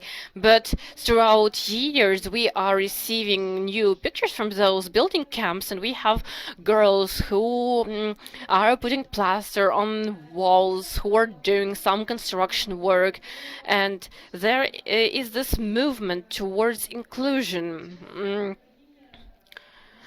Towards participation. It started in Ukraine not because of the full-scale invasion. It was already there, and it was driven by young people. Life goes on, and young people take part, even though we live in the horrible situation of the full-scale war. Marina, I know that you know a lot of examples. Mm. How did you participate in decision making as a young person? First of all, I would like to thank Irina for her speech, because after she said that the most important thing was staying in Ukraine, I just wanted to stand up and hug you, because I think like this is a very important decision, and I really hope that more and more people will be making the decision for themselves in 2022 and beyond, I guess. And if we speak about the personal experience of my life, not as a government representative, but as a student, for instance, I have quite interesting experience with decision making, particularly many years ago when, with a group of students, we organized an entire revolution in our city, and later went to Kiev to fight against a wrong decision, as we felt. We decided to talk. Nobody wanted to talk to us, and we decided that the next step should be a different method rather than talking. But over time, I realized that it is very important, and my personal principle as well, to participate in decision making. Young people in Ukraine see that this approach is implemented in the work of the ministry, and they have been able to implement quite a few initiatives. I am not going to speak about the scale of youth initiatives since 2014, because now we have so many youth hubs, so many initiatives, projects, volunteer work initiatives, so many new vectors of entrepreneurship. So many people have a new vision of their city's existence. I guess I would focus on 2022 here, because the decisions that were made by teams of young people are incredible. There are a lot of teams where the guys went to the front line, and women took on enormous amounts of work upon themselves. There were many decisions made to unite communities. Personally, I am very inspired by I Am Mariupol initiative. They are incredible young people who opened a youth wing of this large initiative, I Am Mariupol, and they started collecting all information about young people from Mariupol who went all across the world, and started talking to those young people about how they want to restore their city, to inspire them, to make them understand that we will get the city back, that we will fight for it. And that's how they want to involve young people in the project of rebuilding the city that has essentially been destroyed. And today we actually saw incredible examples of how young people see the restored Trostianets, for example. I am from Sumy Oblast myself, so I I'm very excited about this. How Ohtyrka and Ishnia will be restored. I am confident that we will receive many more suggestions about how other cities can be restored and about how young people see their lives in the future in a renewed city, rebuilt city. Rebuilding is about people. It is primarily about how we can change ourselves and how we can change the quality of life in the city with our initiatives and our ideas. Thank you, Marina. We heard a wonderful story from a participant of Student Revolution who ended up becoming a deputy minister, which is not quite a typical career trajectory. Anna, I want to ask you whether you heard the experience of young people, now that you've heard the experience of young people in Ukraine here, could you share your experience, maybe European experience, Polish experience? What about young people there? Are they engaged in decision making about what their life is like in their communities and their universities?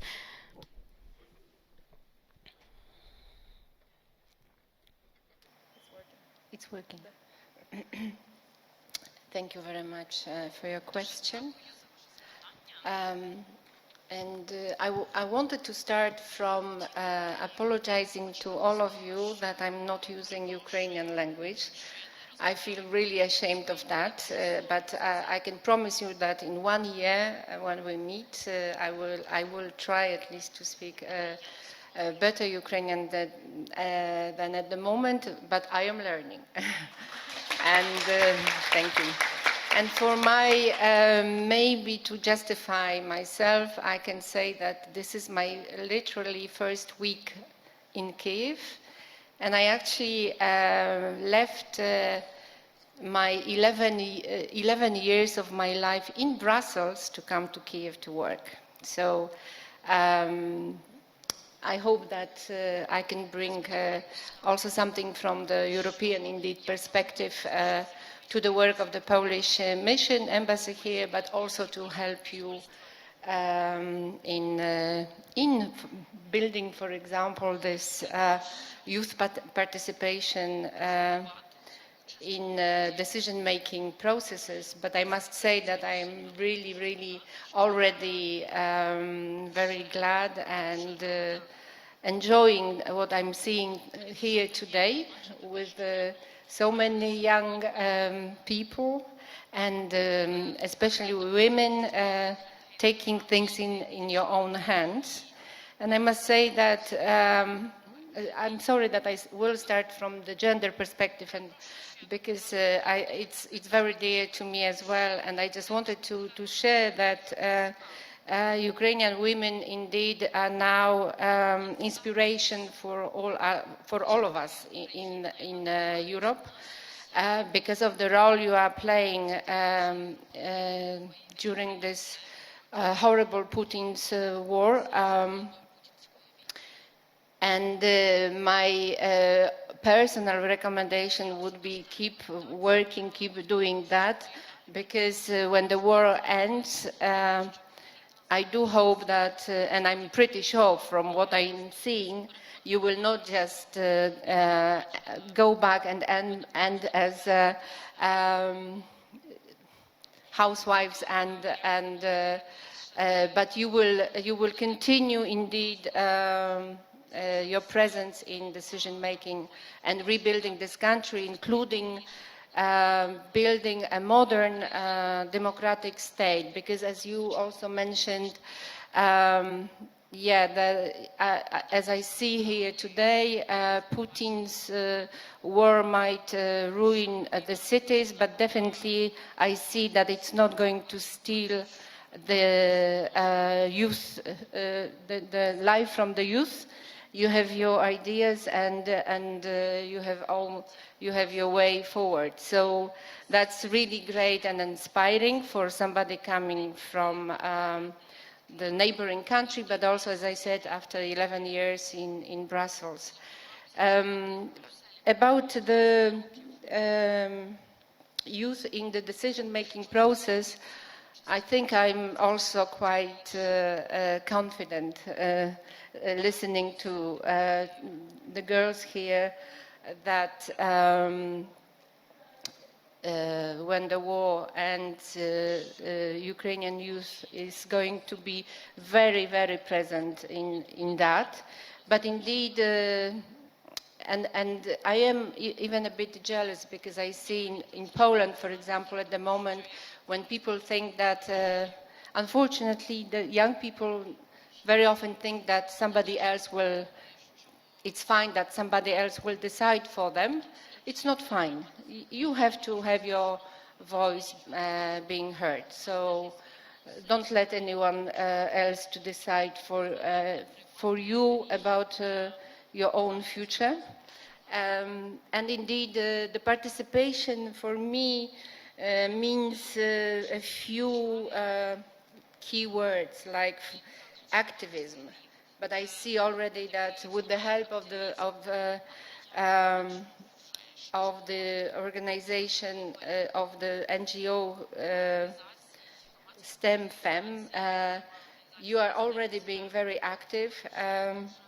It's the activism is not, it's not only social, but it's good to be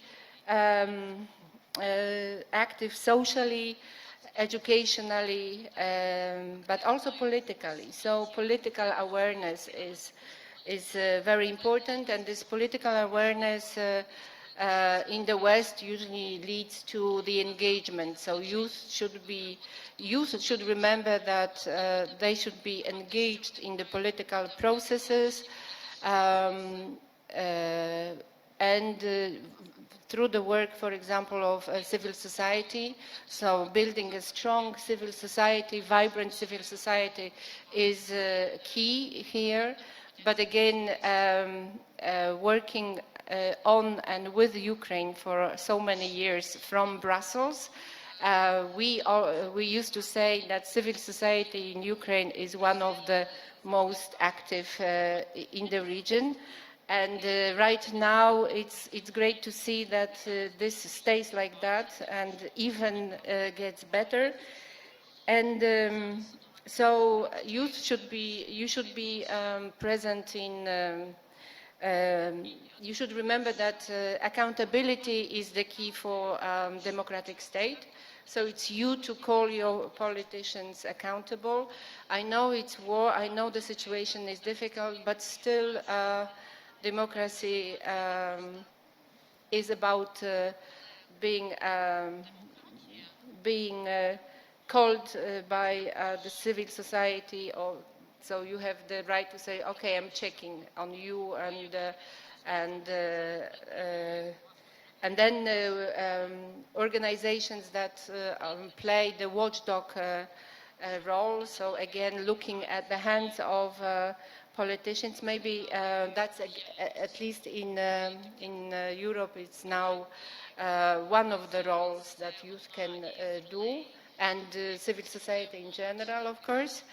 But going back to the projects you are doing and rebuilding Ukraine, I think that one of the key words here is ownership. So again, that indeed you yourself propose the way you want to rebuild your country. We can propose and we can make sure that there is money that will come to Ukraine for rebuilding the country and reconstruction. But you have to make sure that you do it your own way and you take ownership of what is happening.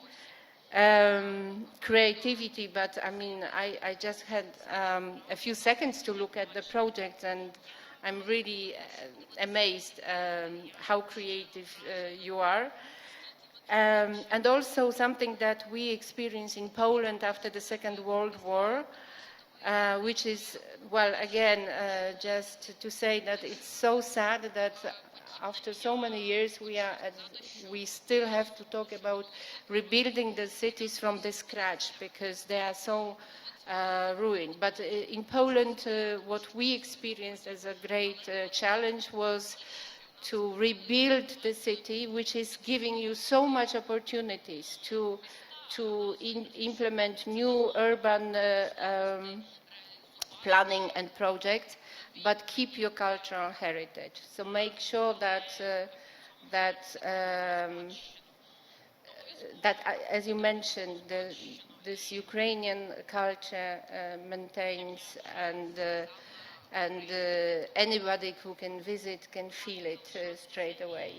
So it's nice to have modern buildings, but I mean, without cultural heritage, the countries are a bit empty, I would say. Okay, sorry for taking so long. Thank you.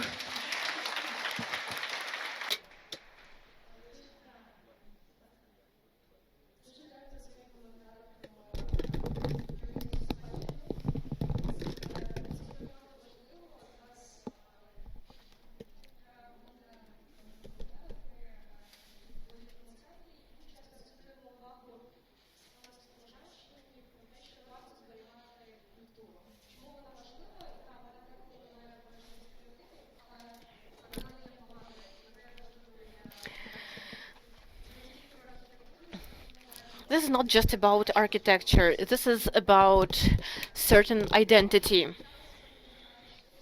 There was this idea about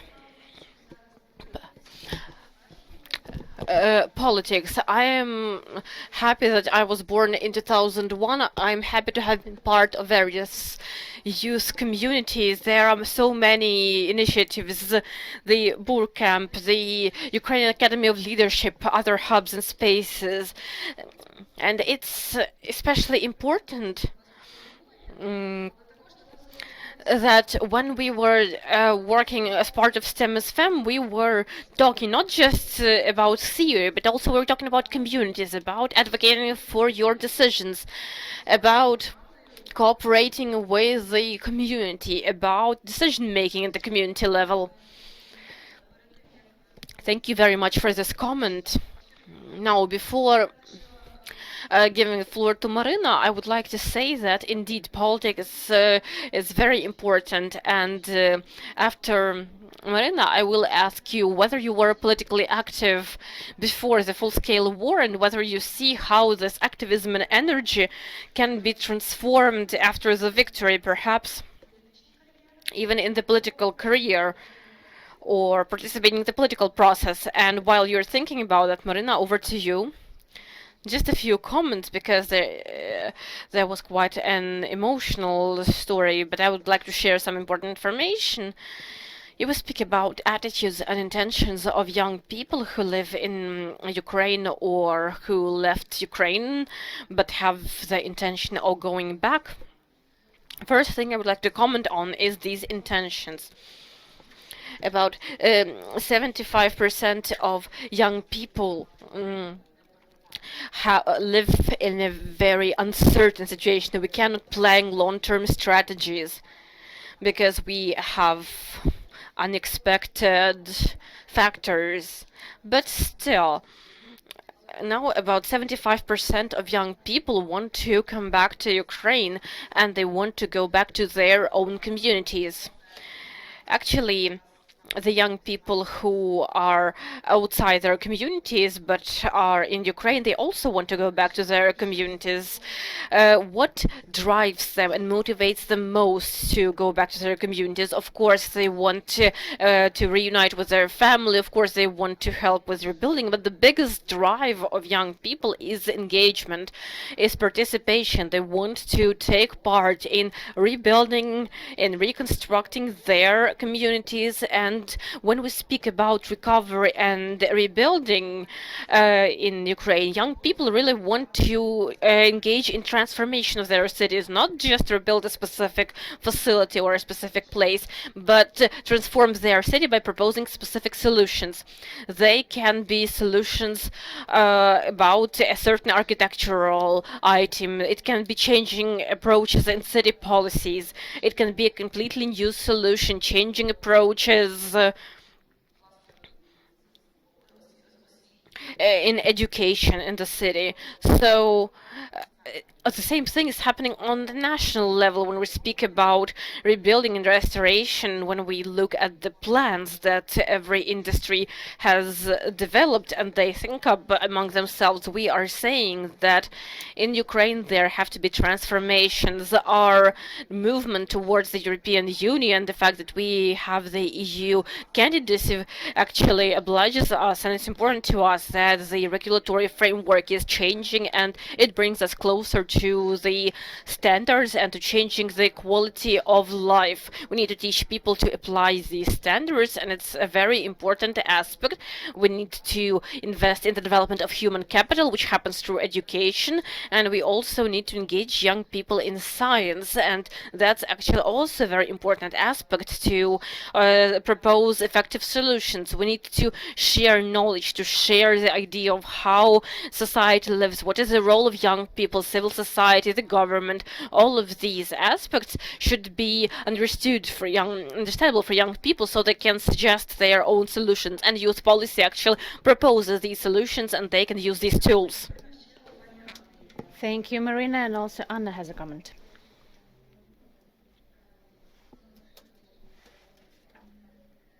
And I just wanted to add to also one thing from my own perspective.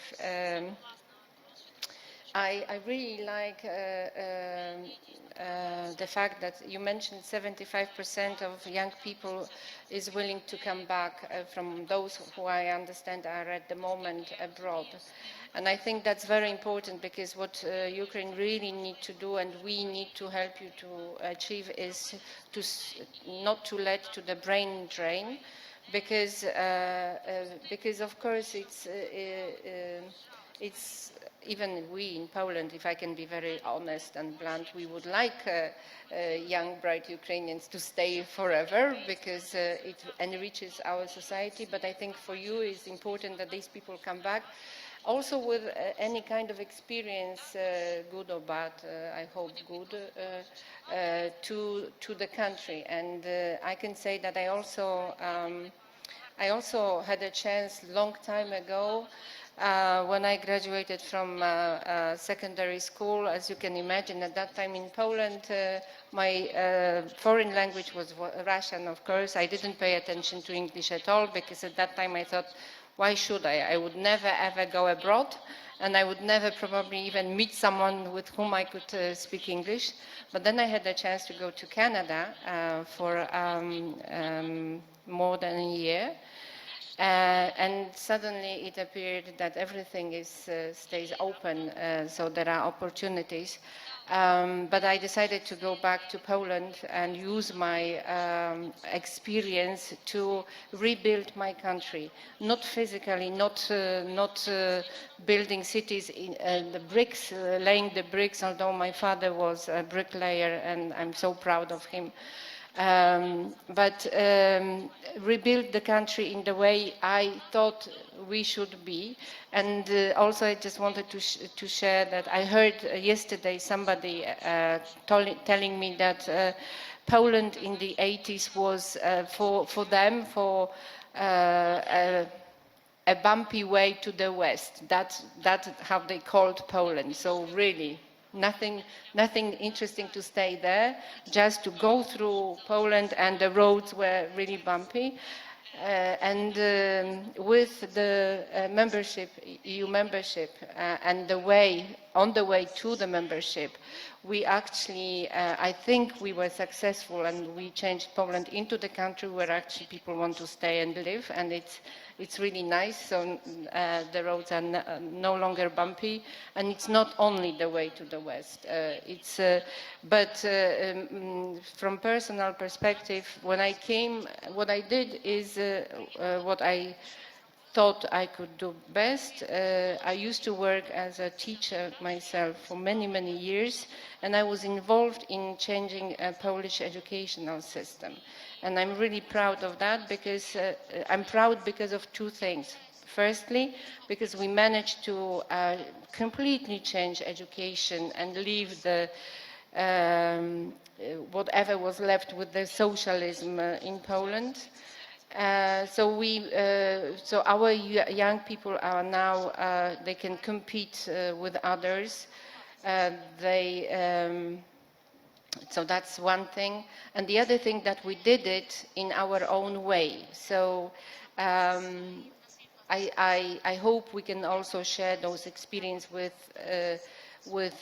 Ukraine, because the way Poland did it, we worked with the Western countries, but we took their experience and their knowledge and transferred this into our own environment. So we didn't take everything for granted, because we thought that not everything is so bad, and we need to do it in an evolution way rather than revolution way. So so yes, I think it's also important that to continue, but as you mentioned, the membership perspective is going to be demanding. There are demanding conditions, but it's only for the best, because it will truly, I hope, change many things after the war, when you start your, you have already started your transformation. So just wanted to add my personal thank you. Дуже дякую за те, що поділилися. Thank you very much for sharing your personal experience. It is always of great value, and it really does what you're talking about.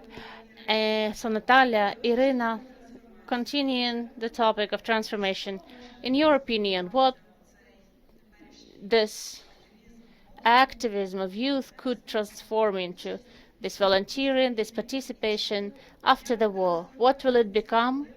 How will these bricks transform of the youth participation, and whether they will transform into political bricks, so to say? Yes, I can give you an interesting answer from my personal opinions as well. It's been mentioned that many people are coming back. I know from personal experience that many friends had something abroad. They were studying at universities. They had incredible access to everything, and they returned during the full-scale invasions. Especially many young men came back because it's their country, because it is the way it's supposed to be, and they want to rebuild. In my opinion, I'm from Uzhgorod, as I have mentioned before, but for the past several months I've been volunteering in Slobozhanщина in Kharkiv Oblast. I have the entire team. We came with a mission. There are many of us, and we want to rebuild, and we want to show that it can be also great in Ukraine. So many of us already have a lot of experience of volunteering, of organizing various events, or they will be involved, or the experience of being involved in collecting donations for different funds, humanitarian aid. And in my in my case, I hated politics before the full-scale invasion, but this involvement started a little bit earlier, when my friend emphasized in 2020, I think. He asked, "You're living and you don't know what your government is doing." And I told him, well, it's dirty. They're bad, but I don't want to get involved in it. And at the time, I was volunteering a lot, but I still was of that opinion about politics. And later I understood that I'm volunteering, but there are some things when volunteering, the authorities, there were some people from the government who used the information about volunteering in their campaign, although there was no relation. Yeah, and my dad got angry, and he told me not to be involved in volunteering anymore, so I'm not telling him about these things now. But I realized that it's important to be involved, to understand the processes, who manages it, who governs it. If I'm taking up initiatives, I need to know about them. Maybe not perfectly, but I need to know these things. Thank you, Natalia. Irina, what is your opinion about politics and about your probable later participation in the processes with the representatives of authorities? Well, I was interested in politics even before the full scale, and I had a clear position that not always my friends accepted. were the only one voting during the elections out of your friend group?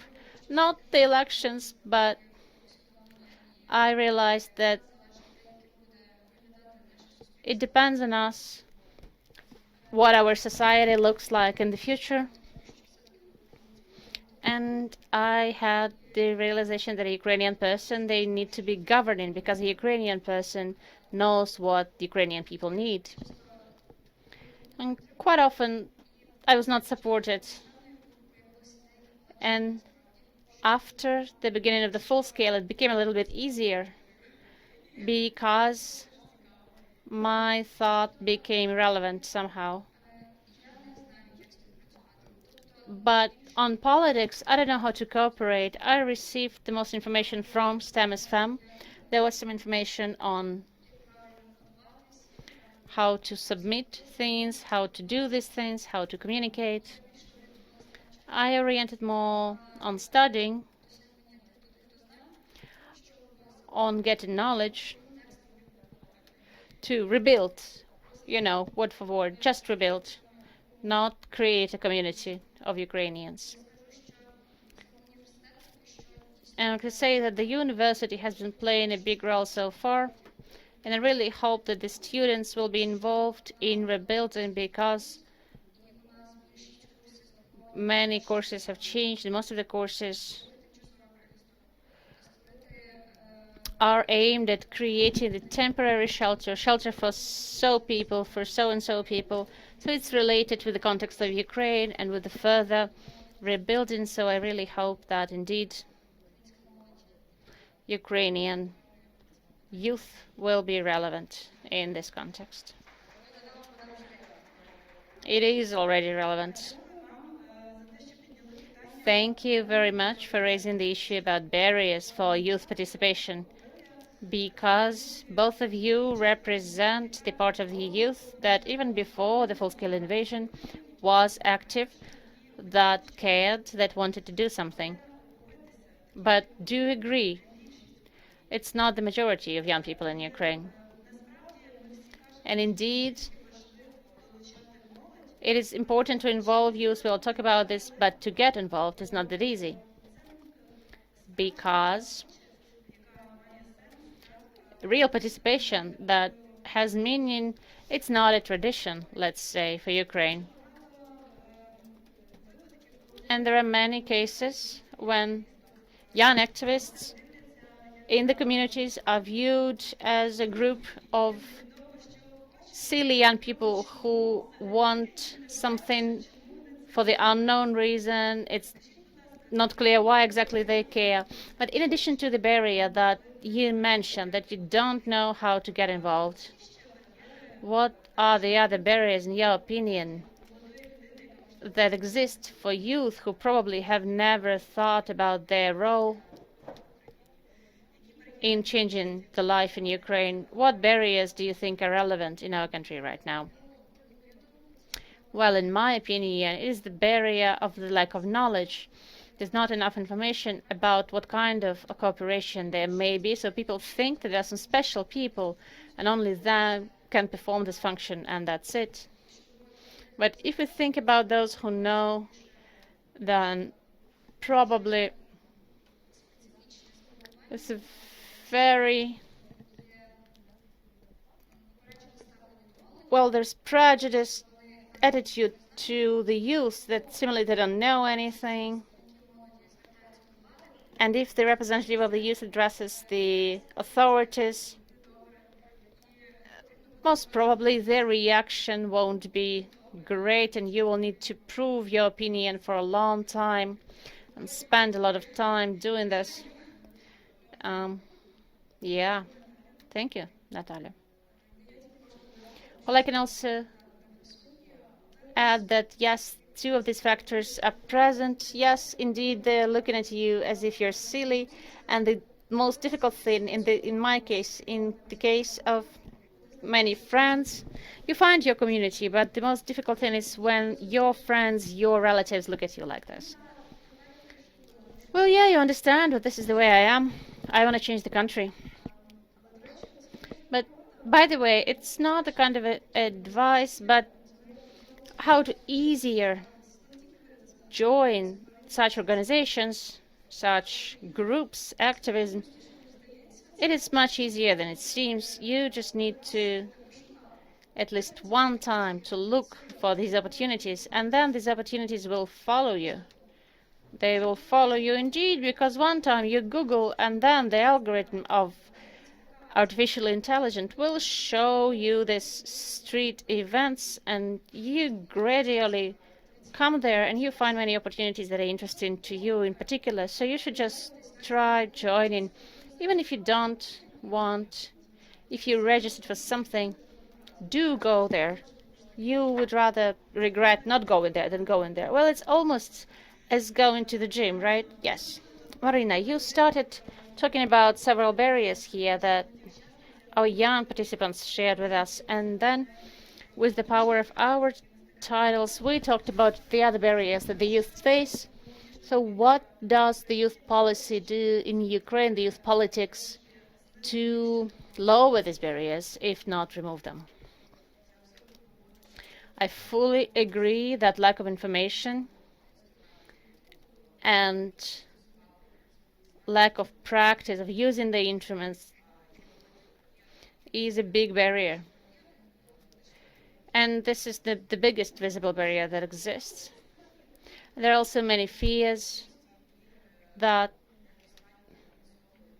of lack of awareness, conscious attitude to something, lack of responsibility. These are also the barriers that prevent you from actively participating in the activities of the community and what the youth politics is doing about it. If you talk about the instruments that we are developing, we have been doing it since 2014. For us, it is important that young people in the community had the opportunity to join the organizations, various activities in the safe space for them. So in the youth centers, we continue to develop the instrument of youth councils, because it is also an important instrument for young people when they come together and learn and form effective solutions, form dialogue with the authorities, learn how to have this dialogue, because it's also important to be able to do that, to know how to do that, and then we implement these decisions and solutions. So to develop these instruments, we also actively develop volunteering. It is also supporting the volunteers through developing the National Volunteer Platform. It is also supporting various volunteer initiatives. We had rather active cooperation with VUR, and we continue also working with the Ukrainian Volunteer Service and with the other initiatives. There are just countless numbers of them. Project competition is also being developed as an instrument. Even this year, we launched the support of NGOs. We have identified 3 priorities for ourselves: developing organizations that are aimed at developing the culture of volunteering in the society, and aimed at helping other organizations developing volunteer work inside them, support volunteers, develop volunteer management, and so on and so forth, and also aimed at developing, raising awareness and teaching youth people new things so that they could do more in the ever-changing labor market and would be more resilient. And we're also supporting these organizations. And separately, I should also mention that it's very important to continue to support these changes, connections between identities, and provide some competencies in security, patriotic education, teaching some security skills, and also forming of the identity. It's an important glue to the society to continue supporting our culture. So all of these instruments all together, they give the opportunity to young people to gain new knowledge, to understand how they can join the decision making in hromadas and how the instruments work and how they may be applied. And if we go deeper, for each of them, there is also some educational programs in the youth centers, and there are many partners. We thank our partners, IREX, Mrimo, Tadimo. There are quite many educational events that we have with them. We also have many partners that get involved in developing, rebuilding the youth centers, creating new institutions together with the youth. Many resources now are invested into forming new programs of youth development in hromadas, and it's very important that it's done together with the youth. It's very important that there is a number of institutions in Ukraine and associations that unite youth councils who also exchange experience and continue to teach one another how to build a dialogue with the local authorities and with the local self-government, how to offer effective solutions and what we need to know so that these solutions would be accepted well and there would not be prejudiced attitude that we have now. And a little bit of a personal example before I finish. When I spoke about my first experience of participation, my first involvement in decision making, this is the experience that motivated me a lot. But not always direct action is the best solution. Dialogue is the good solution. Joint decision making, working on decisions is the good solution. Improving them, it works the best way. This is why we're teaching young people. Marino, stay with the microphone, please. So, interaction is a thing where two sides take part in. And we all talked here about how we need to teach the youth, raise awareness among the youth. But there's also another side of this project, people who are now in the authorities, public officials, state officials who are now making the decisions. Do you think that something needs to be done for them as well so that they are more ready to accept the opinion of the youth, to give space to the youth, to voice their opinions and get involved in the projects? I'm sure of that we need to do something for them. And I'll explain you why. Because if we talk about youth as a big social group in Ukraine, before February 24 last year, we had 10.5 million of young people, 1/3 of the population of Ukraine, 30%. A relevant figure as of today, it is quite difficult to count. There is some data that about 40% of young people, both IDPs and young people who left the country, they have left the cities that they used to live in, of course. The migration processes continue, the young people are coming back, but the reason I'm saying it is that currently in all hromadas, in most hromadas, people realize, and we can see that based on the decisions that are being made, not as a system yet, but from time to time, that young people become valuable. We have always said that young people are not a resource, they are a value. So yeah, they become more valuable, and there's clear understanding that Hromada not just needs to be rebuilt by someone, but it needs to continue to develop and to live, and the population needs to be economically active. So in the future, this is also going to be young people. And now, so young people, they are trying to get them involved as much as possible into decision making in different ways. In some Hromadas, they start to listen to the opinion of young people when forming rebuilding plans. In some Hromadas, they start to listen to young people. If you take the Western Ukraine, where quite many people moved there are some IDPs.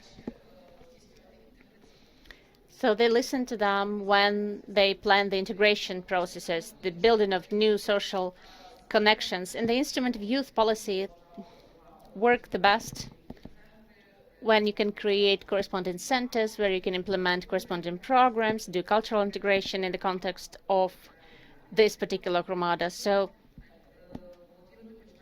young people start getting involved in decision making. If you talk about the national level, bringing the youth back to Ukraine, and the youth, it is indeed a question of national security.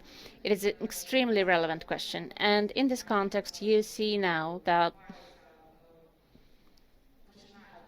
some things are happening. The transformations are beginning in education. There is a vision, and there is also something that has been done on developing the idea of how we need to change education. There are also some changes in the economy, and you see how much many institutions and ministers try to introduce the support for startups, entrepreneur initiatives of young people, which is one of the needs of people in Ukraine, to be someone who works for themselves, who is a business owner, and the instruments in every sphere are aimed at a young person.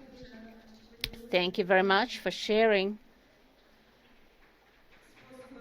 these ways how you can involve the youth by working from the other side. I saw there was also this study several years ago that was done among the youth, and they were asked, why are you not participating in public hearings, in the meetings of the local council? And over 70% of people said, young people said, because nobody invited us.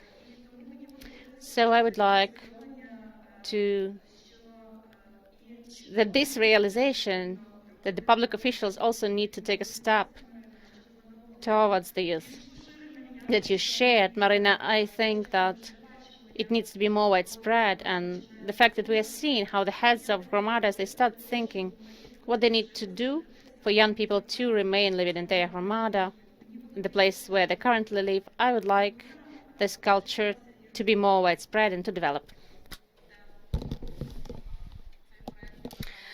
Unfortunately, we were not able to implement this project last year because we were planning to organize it at the beginning of the year, but the ideas remained, and we are going to organize it together with the Association of Cities and the Congress of Local Councils of the Council of Europe.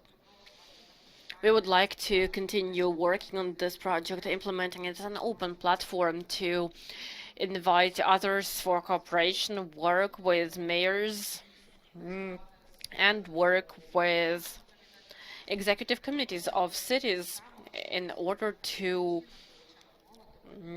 teach them how to engage people in decision making effectively, not just create a youth council for meetings, but actually have regular fruitful work, I would say, involve local executive agencies, involve relevant commissions, stimulate them to engage with the local council, actually, because bringing young people into politics is also important. We need to form the political elite, but we also need to be bringing more young people into politics, which helps the communities, as we can see across Ukraine. I think DIA as a tool is a good example of that.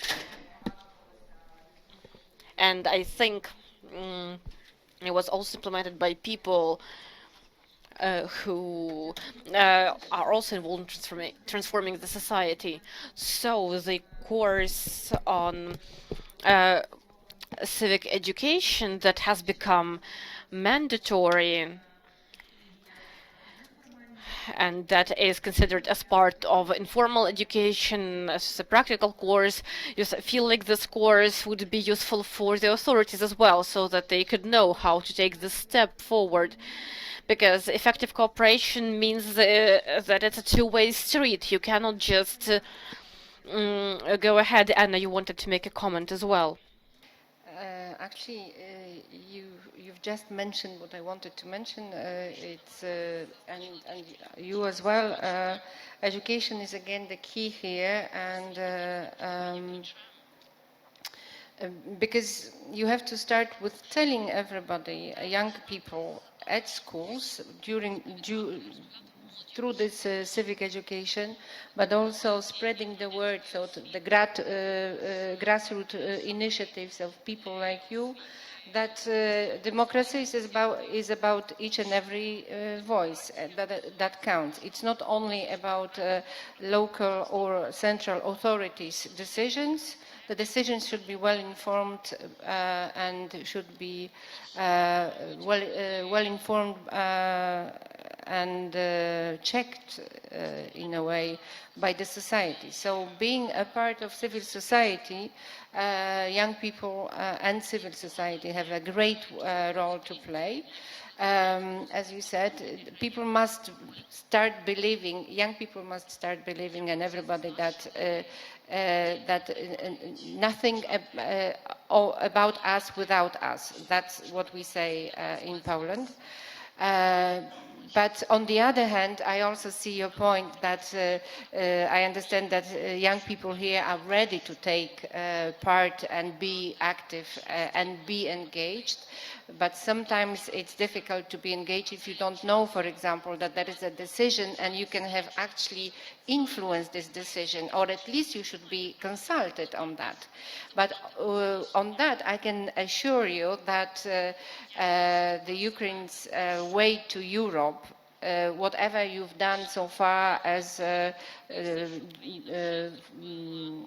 implementing this so-called association agreement, but now, even now, there is a great opportunity because this is how the countries in the European Union work. And for Ukraine to become a member, the authorities will have to implement such mechanisms. Whether they like it or not, I'm pretty sure that because of the situation right now, they will like it. Maybe it's because, as you said, because sometimes at the moment it's difficult, but indeed this is the core of democracy. The civil society must be consulted on everything. And to give you an example, as you probably might know, the European Commission is now preparing a new report about how Ukraine implements, how well, I hope, Ukraine implements the recommendations that were given to the country. I think Ukraine is doing a tremendous work under the circumstances that you have right now. You are still able to do a lot of initiatives, etc. But just why I'm mentioning it, because the European Commission is writing this report, and the progress is constantly consulted with civil society here. So the NGOs and civil society are invited to also have your say. How do you see the progress Ukraine is making towards the membership, which means well, among other things, for example, the fight against corruption. So these are the mechanisms. For Ukraine, when Ukraine stays on this path to EU, there will be mechanisms, and I think that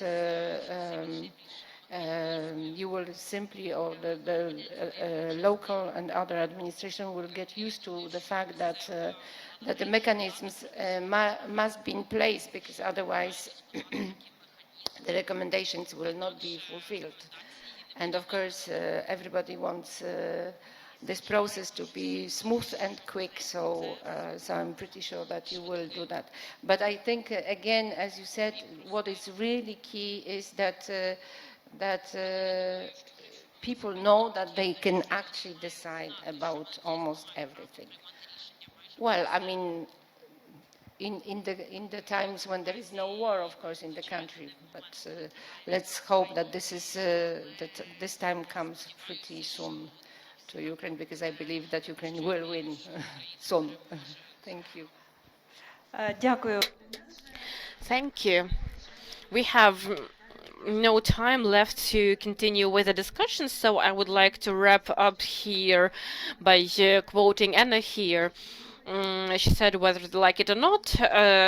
So based on what I hear from young people who are activists, who participate, from what I hear from the authorities and from what we heard from representatives of communities who share their experience of cooperating with young people, it seems like most people who tried to engage youth in decision making actually liked it. So I hope that this culture of interaction and joint decision making will still be popular and something attractive rather than something intimidating for young people and for officials. Thank you very much for your time for the discussion. And I hope that with people like you, Ukraine will indeed transform very quickly.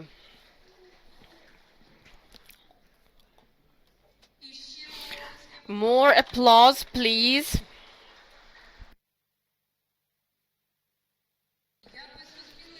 As you understood, actually, that's where we started. We have a lot of work ahead of us. We need to start doing it now. But most importantly, we have human potential. We have people who are passionate. We have young people and we have partners. Today's event has been very active, but I would like to invite the person who is very deeply in the process to sum up and to share some thoughts. I saw that girls look at you almost like at a mother. Елизавета Korenko, head of STEM is Fem.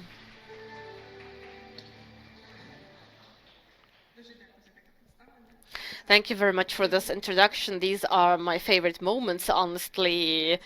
I always love talking to the girls, and I'm here to thank all of you, to thank everyone who joined us today, who visited us either on site or online. And I also want to thank everyone who has been with us throughout this process. The Urbanism project has been with our team for 2 years. First, it was the girls' request, then it was a dream, then it was a plan. Now it has become reality. Now the Urbanism project is about actual people. It's incredible 57 girls, amazing lecturers, consultants, speakers, trainers. This is a team that has been implementing the project on behalf of STEM SFM NGO. I love you all very much. It's also a team of MRIMO, DMO, Dream and Act program by IREX, supported by USAID. This is a Truman agency which has been with us for many years. Thank you very much. Also, Tokarev Foundation, which has supported all of our initiatives. Thank you very much as well. Our new German partners, the Foundation for Support of the Construction Industry. And now, the Urbanism Project is all of you who joined us today, on site or online. And I hope that you will keep growing because it's important for us. We have ambitious and active plans. We are planning to engage a lot of Ukrainians in the Urbanism project in the summer. We are dreaming of thousands of Ukrainians, not to spook it.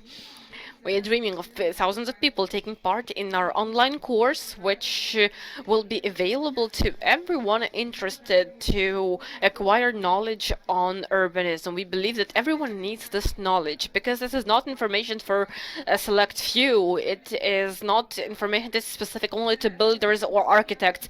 It is about understanding how the city around you lives, what is happening in it, and why it is happening. And this understanding also gives us an opportunity to influence decision making in the cities. I think that Ukrainians have proven to the entire world that we don't let anyone decide our future for us without us. It has already cost us a lot, and we need to learn this lesson for hundreds of years into the future. Our cities and our country are our responsibility, and we need to take it upon us. We need to have the knowledge to take on this responsibility. That's why teaching the future generation is the focus of our project STEM is FEM. Our goal is to equip young people with information and opportunities so they can define what their future will be like, what their country will be like in the future, because now we are all fighting at war for their future. And it is for this future Ukraine that girls created these projects that we all saw today, and I urge you to take a look at them online. We are going to write about them on our social media pages, in the media, and you all have the link where you can see them as well. We have a highly ambitious goal to implement these projects. Maybe in several years we will invite you to their opening and presentation in real life. We really want to see new space around the culture hub in Uhtyrka, the railway square in Trostyanets, and the city park in Ichnya. And we are going to need your help as well. We have ambitious plans, and we can only start this road with our partners, with the good partners. So if you are interested, if you care about the future of young people in Ukraine, we are very open to your ideas, your plans. Please message us. We are STEMIS Fam. We are present on all social media, and we will be happy to work with you. So I would like to thank you for being here today. Thank you for supporting us, and thank you for caring about Ukraine's future. Thank you very much.